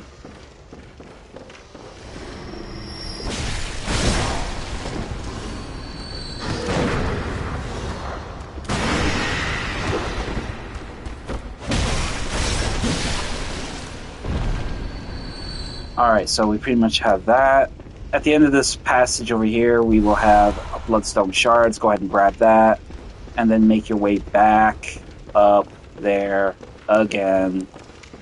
This is kind of one of those difficult things that, you're going to be pretty much like hemming and hawing. Do you really want to go through and do this, especially? But it's worth it in the end because then you have to you only need to get this item once, and then you'll never need to get it again.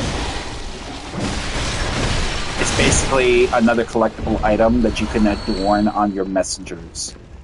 Much like the black hat and the red ribbon items that you got from the previous quest lines. So, again, climb the ladder. We're going to make this jump this time, I'm sure of it. Third time's a charm.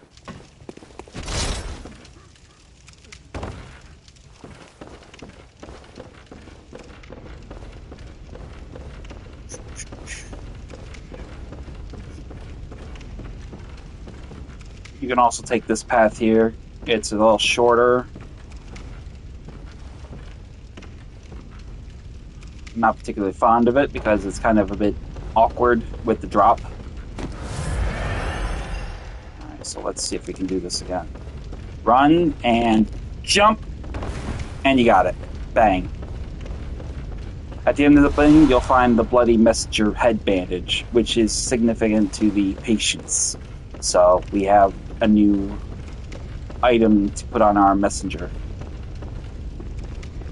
And like I said, you only need to get these once. You don't necessarily have to get them in repeat fashion, but, if you decide to get them again in repeat fashion, they're added benefit to the sense that you can actually trade them in for easy echoes.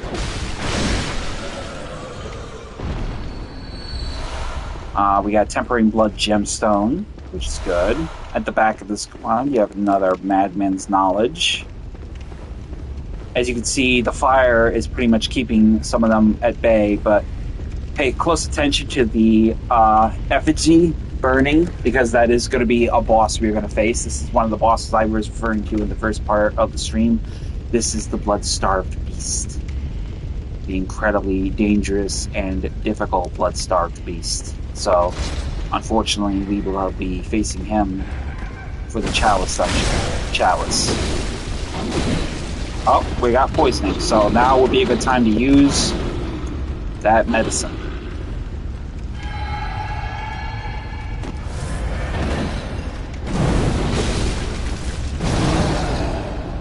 So,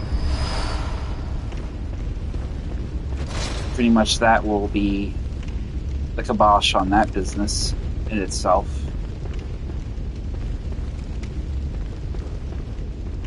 And then here on the altar, we will find Ritual Blood. This is an item used to do the Chalice dungeons, so we will only get this particular item here one occasional time, And then everything else we collect for Chalice Dungeons will be collected inside the Chalice Dungeons. And the cool thing about it is you can actually rerun Chalice Dungeons as many times as you want. So there's not only no necessity of you losing resources.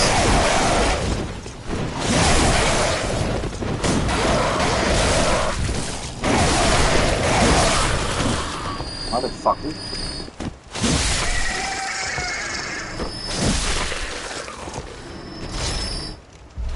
And then pretty much take care of the crows on this catwalk. Over here on the balcony, you'll find another bloodstone shard. Down there is actually our destination. That is where we are going. It is right down there. That's where the Bloodstarred Beast is. But down there, as you can see, there is a few instances where we'll have some threats that we'll have to contend with. So, let us proceed. That is where we came from. This is where we are going. But before we continue through this passage over there, which we bypassed, we're going to head up this ladder and open up a shortcut. You'll find that there's a lot of shortcuts in the game you can actually find. A lot of those shortcuts will make your job easier, so you won't have to fight your way through the monsters, because after you spawn in, every time the area will completely repopulate with monsters. So it'll make your job much more easier, and then pretty much that forefront. So coming out here, we will have additional tasks. So come down here, and we'll find additional monsters. We didn't finish our sweep up here. I wanted to get through the chapel first. So come down here, you'll find Cold Blood Dew. And then just take care as you go around the smoke, because there are enemies that are hidden sometimes amidst the smoke. You can't see them. As you can see here, bro. Jesus Christ, bro. Relax. Let me get serious.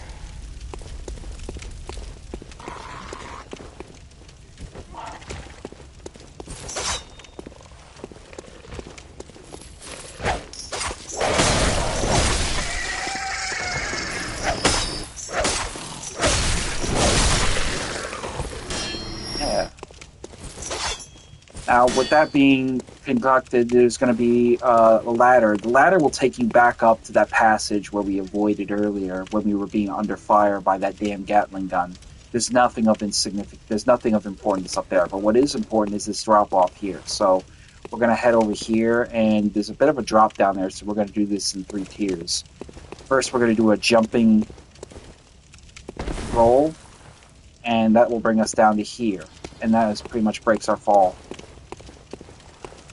Inside here, there will be patients, both big and small, some poison, some not. What we're going to do is dispatch these enemies, because there's a few items here that we need to get at the top. Oh shit. Ugh. Puking all over me, you fucker. Poison me too. Alright. Sauce beer's been fun. I need something with a little bit more oomph.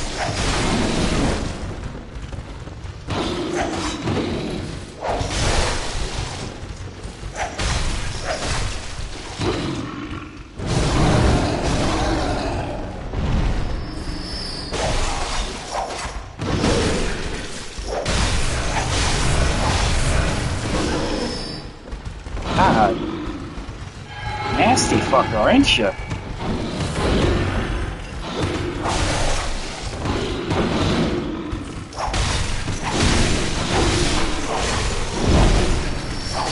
Down.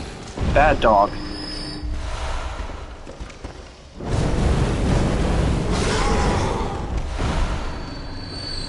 Alright, that takes care of that.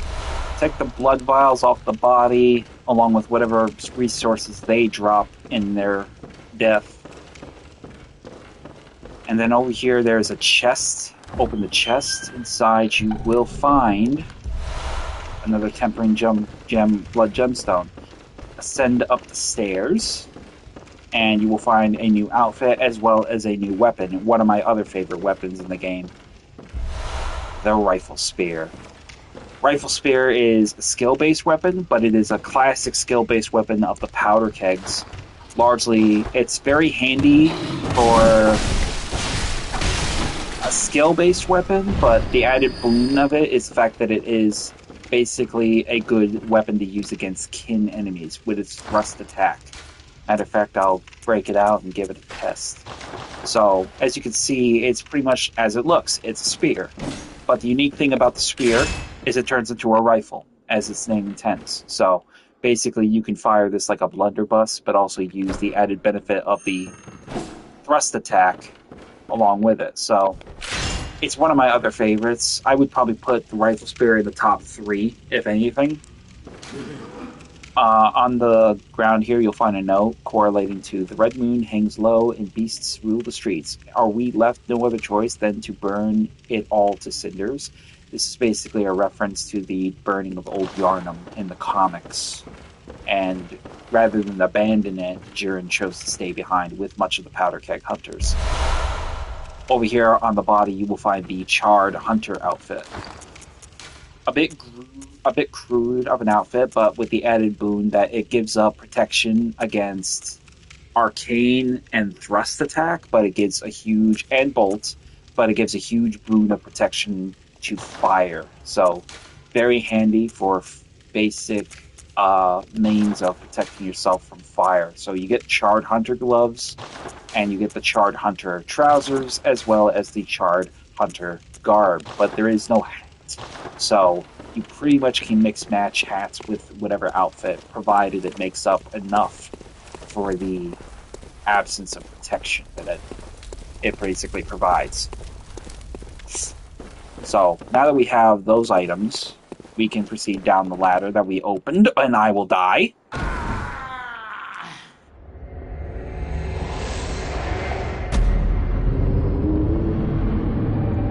That goddamn taunt. I wish I could turn it off. I really wish I could turn it off. On PlayStation 5, the touchpad makes it very fucking weird.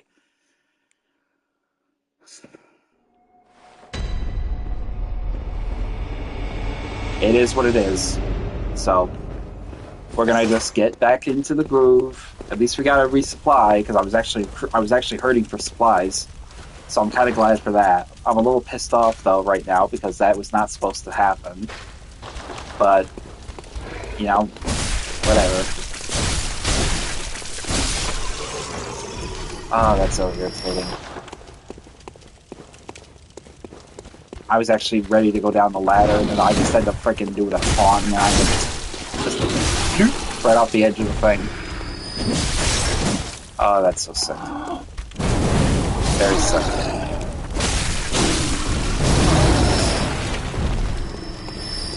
At least the benefit of that in that capacity is Jiren is dead, and the hunter in this area that was being a bit of a pain in the ass, he is also dead. Once you kill the human hunters, they say gone. Thank God. Because I was not about to run that whole thing again. Yeah. I still can't believe that happened. I'm salty as fuck right now. I'm not even gonna lie.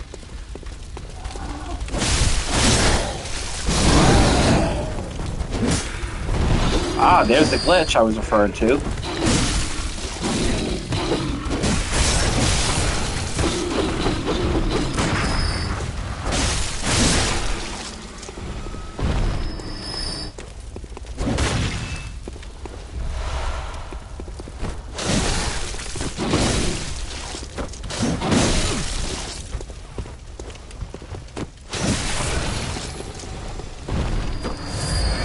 Oh, and he just drops on the upper level. Ain't that convenient.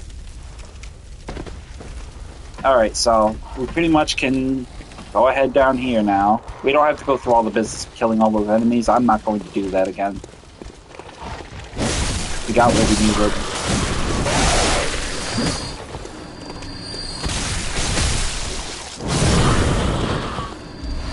Alright, so we got a pebble from that one crow. And over here, it looks like our echoes dropped. Right here. Great. Awesome. That's convenient. Alright, now let's do this very slow.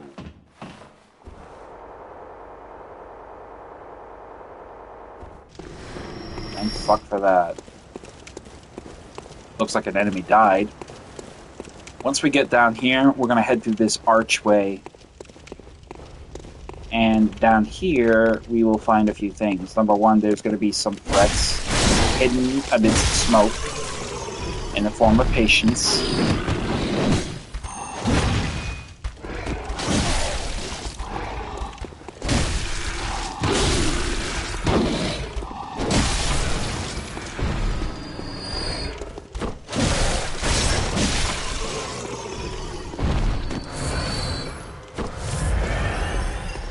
And that is pretty much going to be that. There's actually a nightmare here behind this column, so we've got to grab him.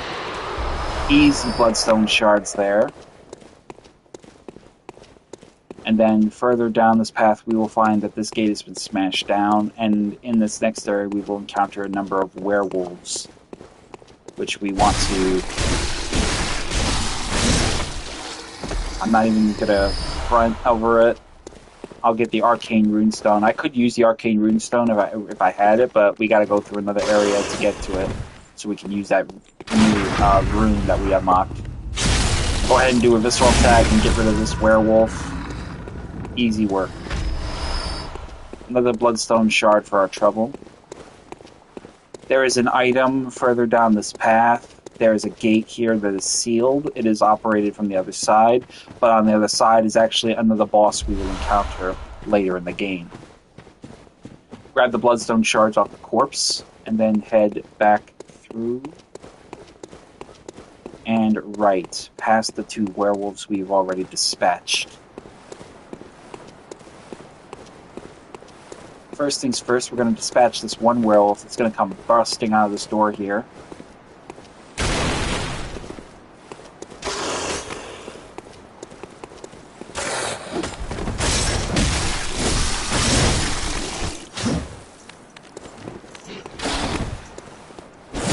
Use his momentum against him. If you're not confident that you can parry him, use his momentum against him and dash to his, preferably to his left or his right. That'll make your job easier to take him down. Up above is an ambush of a werewolf that will happen upon you if you go down this alley here. But we're not going to really worry about that because we're going to shoot this asshole down to get his attention. So go ahead and equip the monocular, and we can get a shot on him. Great. Doesn't look like what's going to happen though. Maybe we can get it here. Hopefully his leg goes... Yep, there we go. We got a winner.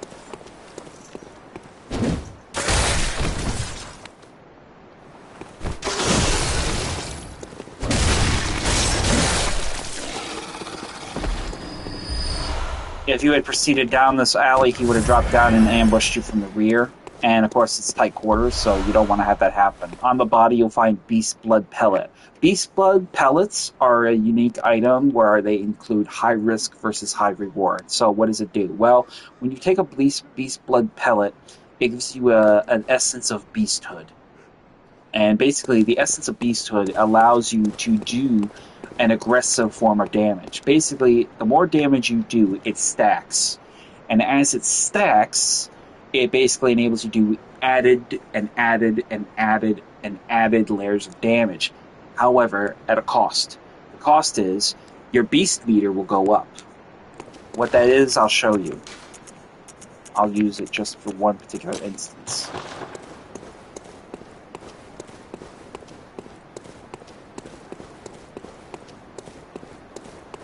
So, through the smoke, we have an enemy here.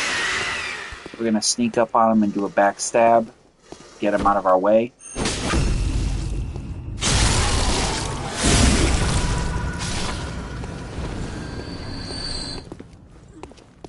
This poor bastard, he ended up getting killed. Watch what happens to him. Ambushed by a werewolf, and dead. So you pretty much get an idea what happens when they're ambushed. So now the Beast Blood Pellet, basically what this does is it enables you to take the power of a beast, and as you can see, your beast meter is there. The added benefit of it is it makes you incredibly powerful. The downside is it makes you incredibly vulnerable to additional damage yourself. Because you have beast essence on you, you're very vulnerable to fire. You're very vulnerable to additional damage from enemies, particularly beast enemies and other hunters if they're using serrated weapons. But as you can see, it gives you a benefit of like incredible power, provided you enjoy an aggressive playstyle. I'm not an aggressive player by no means, but if you're an aggressive player, this would be something you could use. This is extremely handy for when you get later the Beast Claw, which is another unique weapon that we will get access to in the Chalice Dungeons. An extremely powerful weapon, particularly, especially if you use the Beast Blood Pellet. So it's one of those kinds of weapons that is, high risk, high reward. So if you are an aggressive player, you could do shitloads of damage and kill enemies relatively easy. But if you fuck around and you're not careful, you can actually have the tide swing against you, and it can kill you real easy. So just bear that in mind when you use it. Once you come through this tower, go ahead and grab the items that we saw on the second level, including the fire paper at the top, and open up this gate. This gate is actually the gate that was locked earlier in the level, which now gives us another shortcut. So we don't need to go the whole way around when we first got to old Yarnham. So we got an easy access point directly to the lower levels, bypassing all the beast patients, including Dejurin's little bullshit trap, and most of the werewolves. Or at least some of them. After you get down to this point, though, you'll have the werewolf that is poisonous that you can kill. Head over here, grab the quicksilver bullets off the body, move fast, because at the top you will find another nightmare trying to make his escape. We'll cut him off and get those much needed powers of the Bloodstone Shards. Before we go any further down the stairs, though, double back and proceed to grab the Old Hunter's Mark. I cannot stress enough how much those are important to use in the infancies of when you're in deep trouble. Very handy if you use them right, so just bear that in mind when you get them handy like that. Let's see what we got here. Oil urn, and we're gonna have. We're not gonna have the oil urn. We're gonna use fire paper though. We're gonna need fire paper for this boss fight coming up. And we'll change our outfit as well. This is the instance where you want to put on the Black Church garb, because the Bloodstar Beast does a tremendously ridiculous amount of slow poison damage.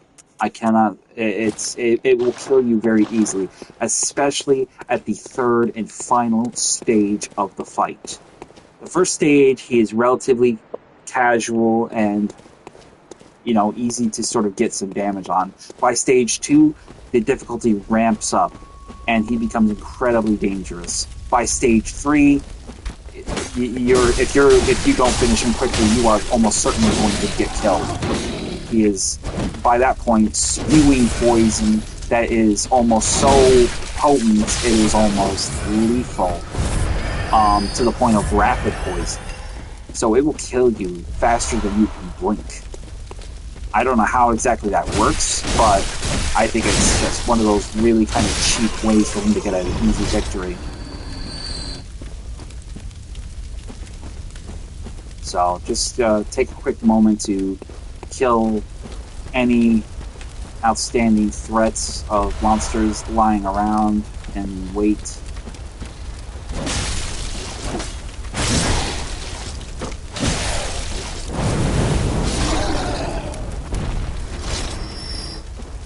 Okay, so at this point, in the distance, we can see the Bloodstar Beast. So basically, this bastard is basically a werewolf with its skin pulled off. It's skeletal in nature. It's, starving. And basically it's just splurging blood that's poisonous all over the place. So, a couple things we're going to go over. Obviously, first and foremost, it's a beast.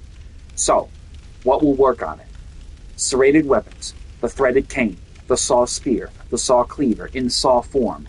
the Beast Cutter from the DLC, The Old Hunters. Fire obviously will work on it, but one of the most important things to really take note of is the fact that obviously it's a beast, so you want to use fire elements, so the flame sprayer, fire paper, and Molotovs. We don't have a lot of oil urns, so we're going to have to get away with just using fire paper for now, but it really don't take much to kill him. He is one of the weakest enemies, but he's also one of the most powerful enemies because he can kill you just as fast as you can kill him if you're not careful. Slow poison, use antidotes to negate the effects of his poison. If he poisons you, immediately break off contact and pop a pill. It is imperative that you keep the poison under control, especially at the second or third stage of the fight. If you don't, the poison will kill you, and if it doesn't kill you, he will make sure it kills you when he grabs you and bites you, because his bite will almost bring your health to 0, and the poison is going so fast it will finish the job if the bite doesn't. Second and most important factor is blood cocktails. This fucker is starving. He is going to be thirsty. Let's give him a drink. So throw some blood cocktails in the early stage of the fight. This will get his attention off of you, and he will go for the blood cocktail. When he is slowly treading along to get that thirsty drink, he is open to a couple backstabs. 1, maybe 2 if you're fast enough. I particularly would recommend the Hunter pistol, but in this instance, I'm going to go with the Hunter blunderbuss because what my strategy in tutorials is stage 1. I will use blood cocktails to set him up for backstabs. This will bring his health down significant enough in impact, enabling me to do a little bit more damage with the fire paper, imbued magic along my saw spear. Stage 2. He will ramp up his aggressiveness. He will start getting moved. He will move faster. He will try to take bites of you, and he will steadily but surely begin to expose poison in the air around him. So just being close to the fucker will start poisoning you. So it's important to finish him fast if you can get him at stage 3, which brings me to stage 3. Stage 3, he is pretty much a nuclear reactor at this point. He's going to keep throwing poison off of him. Your poison meter is going to continue to kill you faster and faster. You'll see it firsthand. So how do you kill him real fast? Well, his aggression. Use his aggression against him. He is going to try to get melee attacks on you. If you can stun him with a gunshot from the blunderbuss, you can set him up with a visceral attack. Number 1, this is probably the quickest way to kill him in stage 3. I cannot think of an instance where it hasn't served my purpose to kill him with a visceral attack. In fact, it's probably the best way you can kill him with a visceral attack. You cannot outlast him. He's going to outlast you no matter what you do, unless you have incredibly good stats in this fight. But if all else fails, you can always call for backup, provided you have the insight to do so. So we're going to go ahead and get that thing going in the capacity of that. So we're going to move this around a little bit because I don't like how this is assorted. So we're going to go ahead and get the blood cocktail going, followed by the medicine and the fire paper, and as a last-ditch resort, the Molotov cocktail. You could use the beast blood pellet if you feel so inclined, but again, high risk, high reward. I'm not entirely sure how effective it is because I've never tested that theory, but a few players at the community have recommended to try it. So I will probably only test that on a separate playthrough, far be it removed from streaming. And if it does turn out to be a boon, then I would say try that too.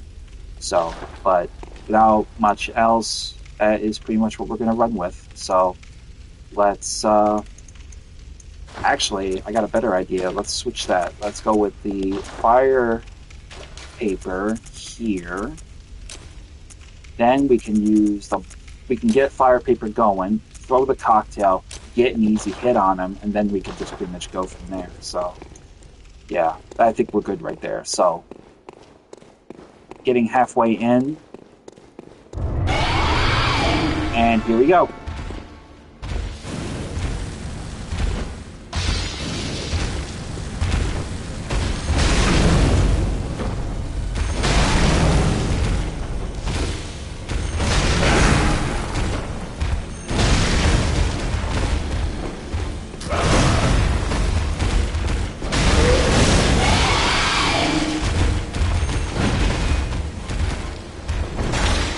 obviously we didn't get no blood tuck. We didn't get no opportunities there.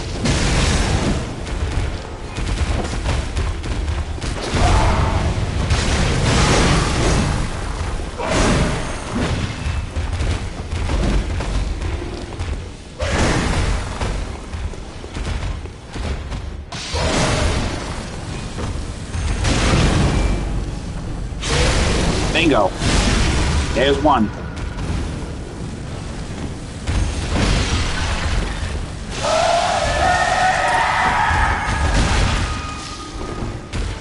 This is where it gets nasty.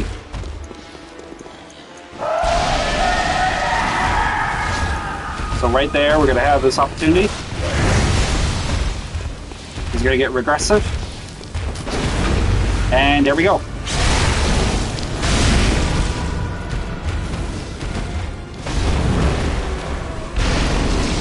There we go. That actually went over smoother than I thought. I kind of fucked up on the backstabs, but basically that's what you want to do. You know, he's very weak to fire, so, I mean, it's pretty much an even, Steven, you know, ending of result to that capacity. You didn't really get to see too much of the poison's aggressiveness, but I assure you, believe me when I tell you, take my word for it, and I think a lot of people will agree, Bloodstarved Beast is probably neck and neck with the fight with Gascoigne. So it is kind of sketchy to say how much of it is really, really difficult and how much of it is really just, you know, debatable. So, but on the back behind the statue here, you'll find the poison, more antidote that you probably could use or probably would need, depending on how you played. But that is pretty much it. We got the Chalice for the Chalice dungeon, and that is pretty much where we're going to end up with it in that capacity. So we're going to go ahead and take this shit off now because we don't need it. And go back to the Hunter's Dream. I think Gurman will be very pleased to see that we pretty much got the Chalice. So, and we got a big boon of not only just echoes, but insight as well.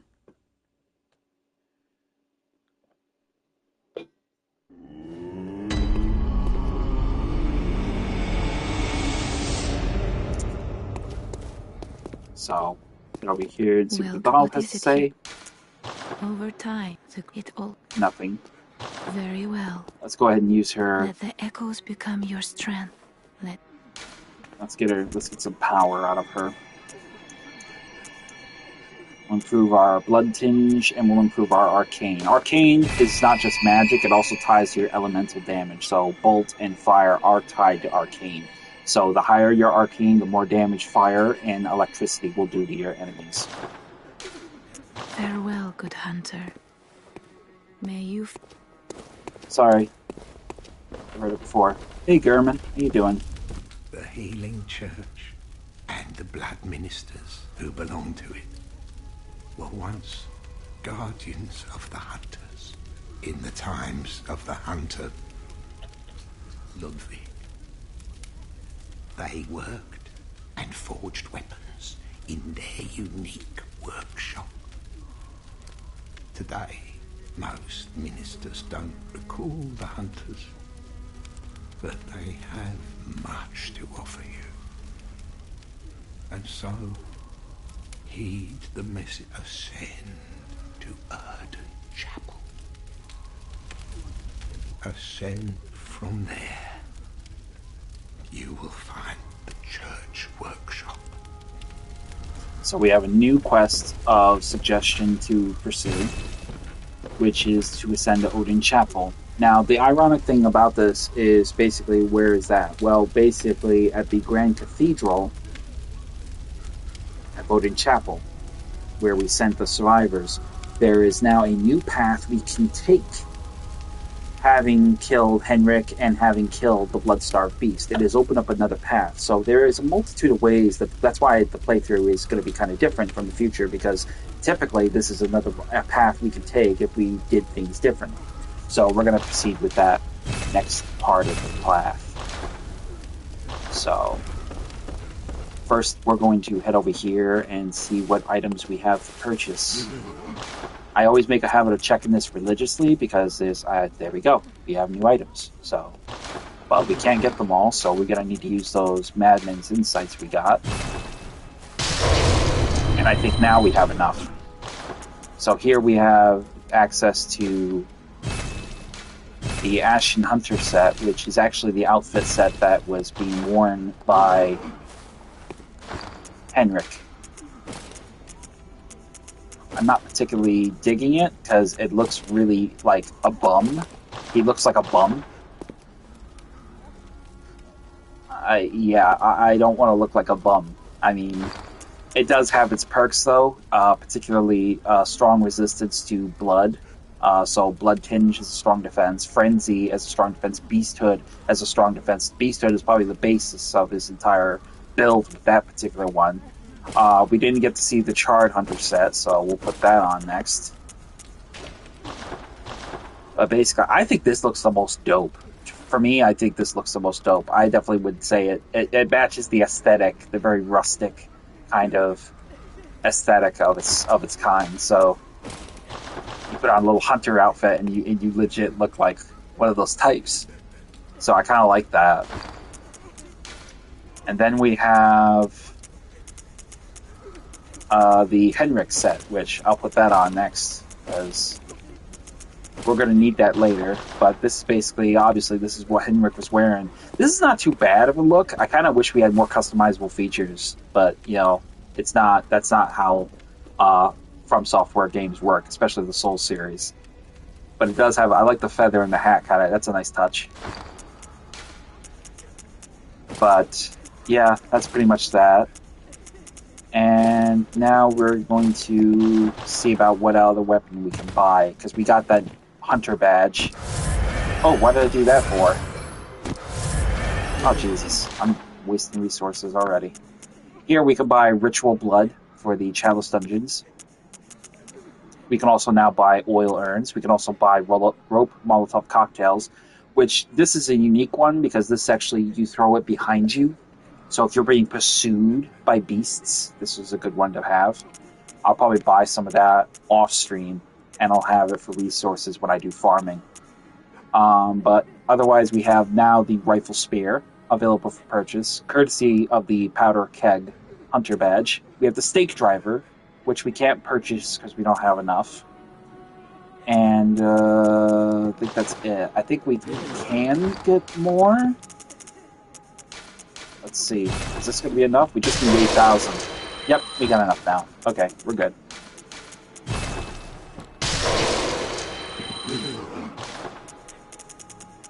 So we'll go ahead and buy the Stake Driver.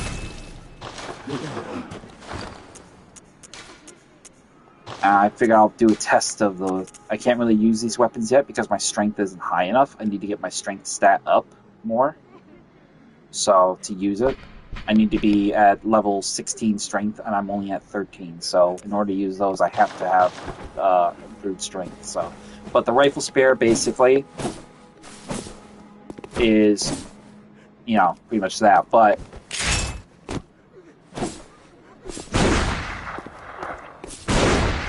it's very, very nifty to do that. And the cool thing is you can actually, like, literally just, like, switch it out with combos like that. In and out of a rifle shot. Easy as pie. So, it is definitely why it's one of my favorites. And you can pretty much tell from the stats it has a great 10. It doesn't really show it yet because it's not fully upgraded, but this thing is going to be an S tier skill weapon. So basically the arm is strength, the hand is skill, the gunshot symbol is, blood tinge, and then the star symbol is arcane. This weapon, make no mistake about it, it's going to be a great skill weapon. So, and then with that, we're going to go ahead and go over here and make a Chalice Dungeon.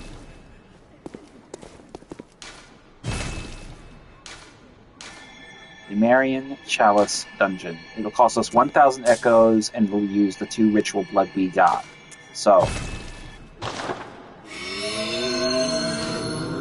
now we won't do the Chalice Dungeon right now, because I want to probably get off the stream now because it is actually 9:25 and I actually have a schedule to keep. I have some place to be in the morning. So I'm kind of pleased with that. It was pretty decent except for the occasional fuck-ups and the occasional measure of issues I ran into with the mic, which I'm going to explore why that's not working, because my mic should be working on my headset, but for whatever reason, it's not. Right now, the controller is doing most of the talk, doing the microphone work, but when I get off stream, I'm going to tinker with it, and I'm going to figure out why it's not letting me switch over to the mic on my headset, so... but before I go, I'll show this one last little piece of business. The messenger items that we have acquired up to this point, specifically the messenger hat, the bloody messenger bandage, and the messenger ribbon, are pretty much is where you can use them, which is here. So, basically, as you see your messengers, they have nothing on. Well, if you show them it, they will come down and come up wearing these little cute little things. So this is pretty much what they are going to wear. But if you don't like that, you can also go with the bloody messenger bandage.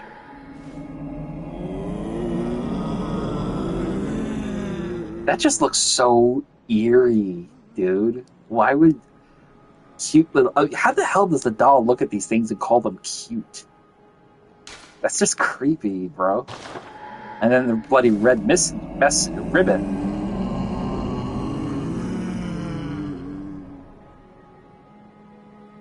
I don't know. I have mixed reservations about this business.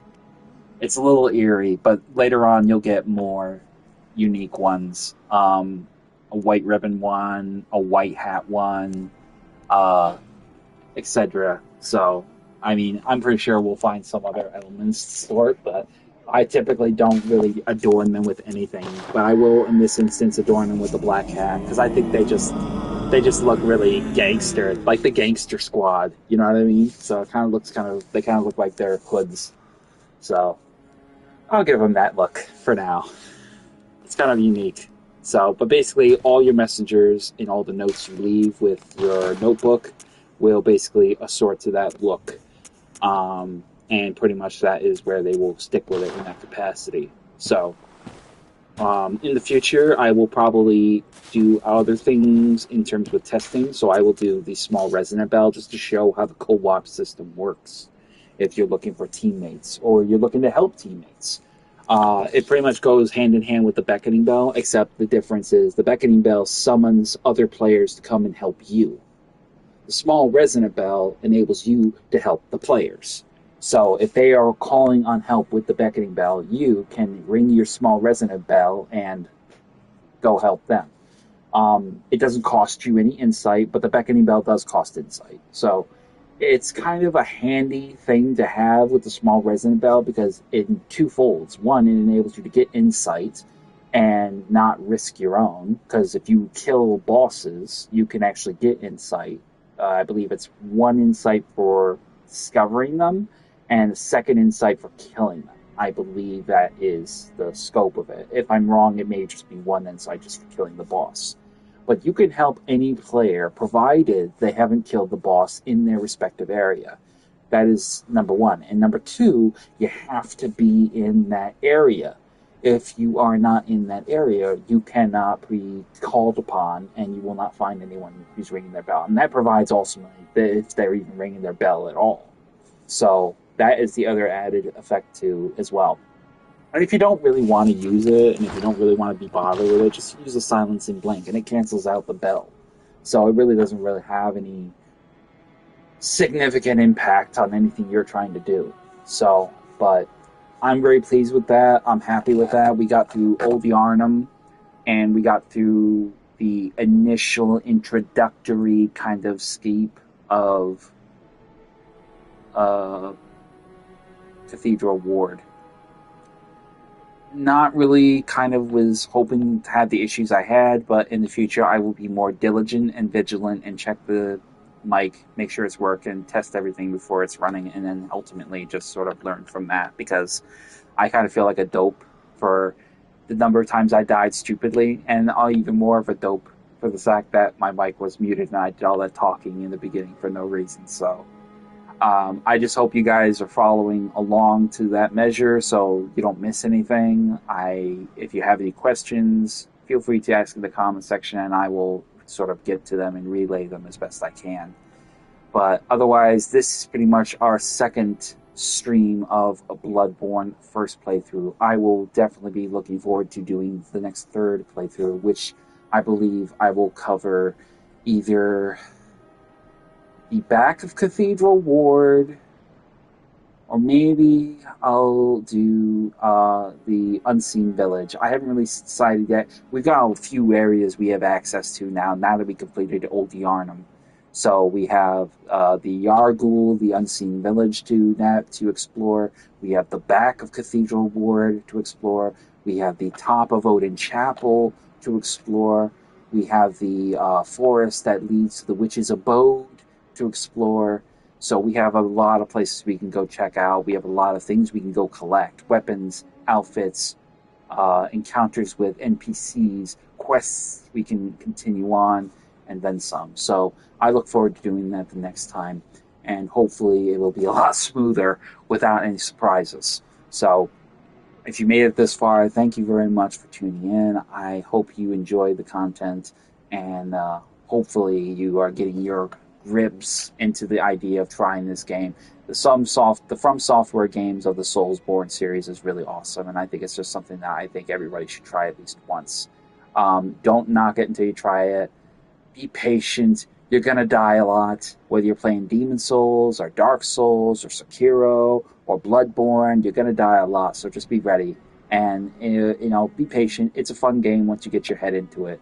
And if you need backup, feel free to send me a message on YouTube or my Discord or my Twitch. I'm not sure if I have my Discord added to the YouTube. I'll check that in the future. But if you're needing it, it's the same as my tag of Savage Squishy 86. And if you need backup, I will happily give you a helping hand with Bloodborne. I haven't really gotten too far into Demon Souls, so I will definitely get around to that as well. But thank you again for tuning in. Feel free to like and subscribe to this video. If you have any other questions, I'll answer them as best I can.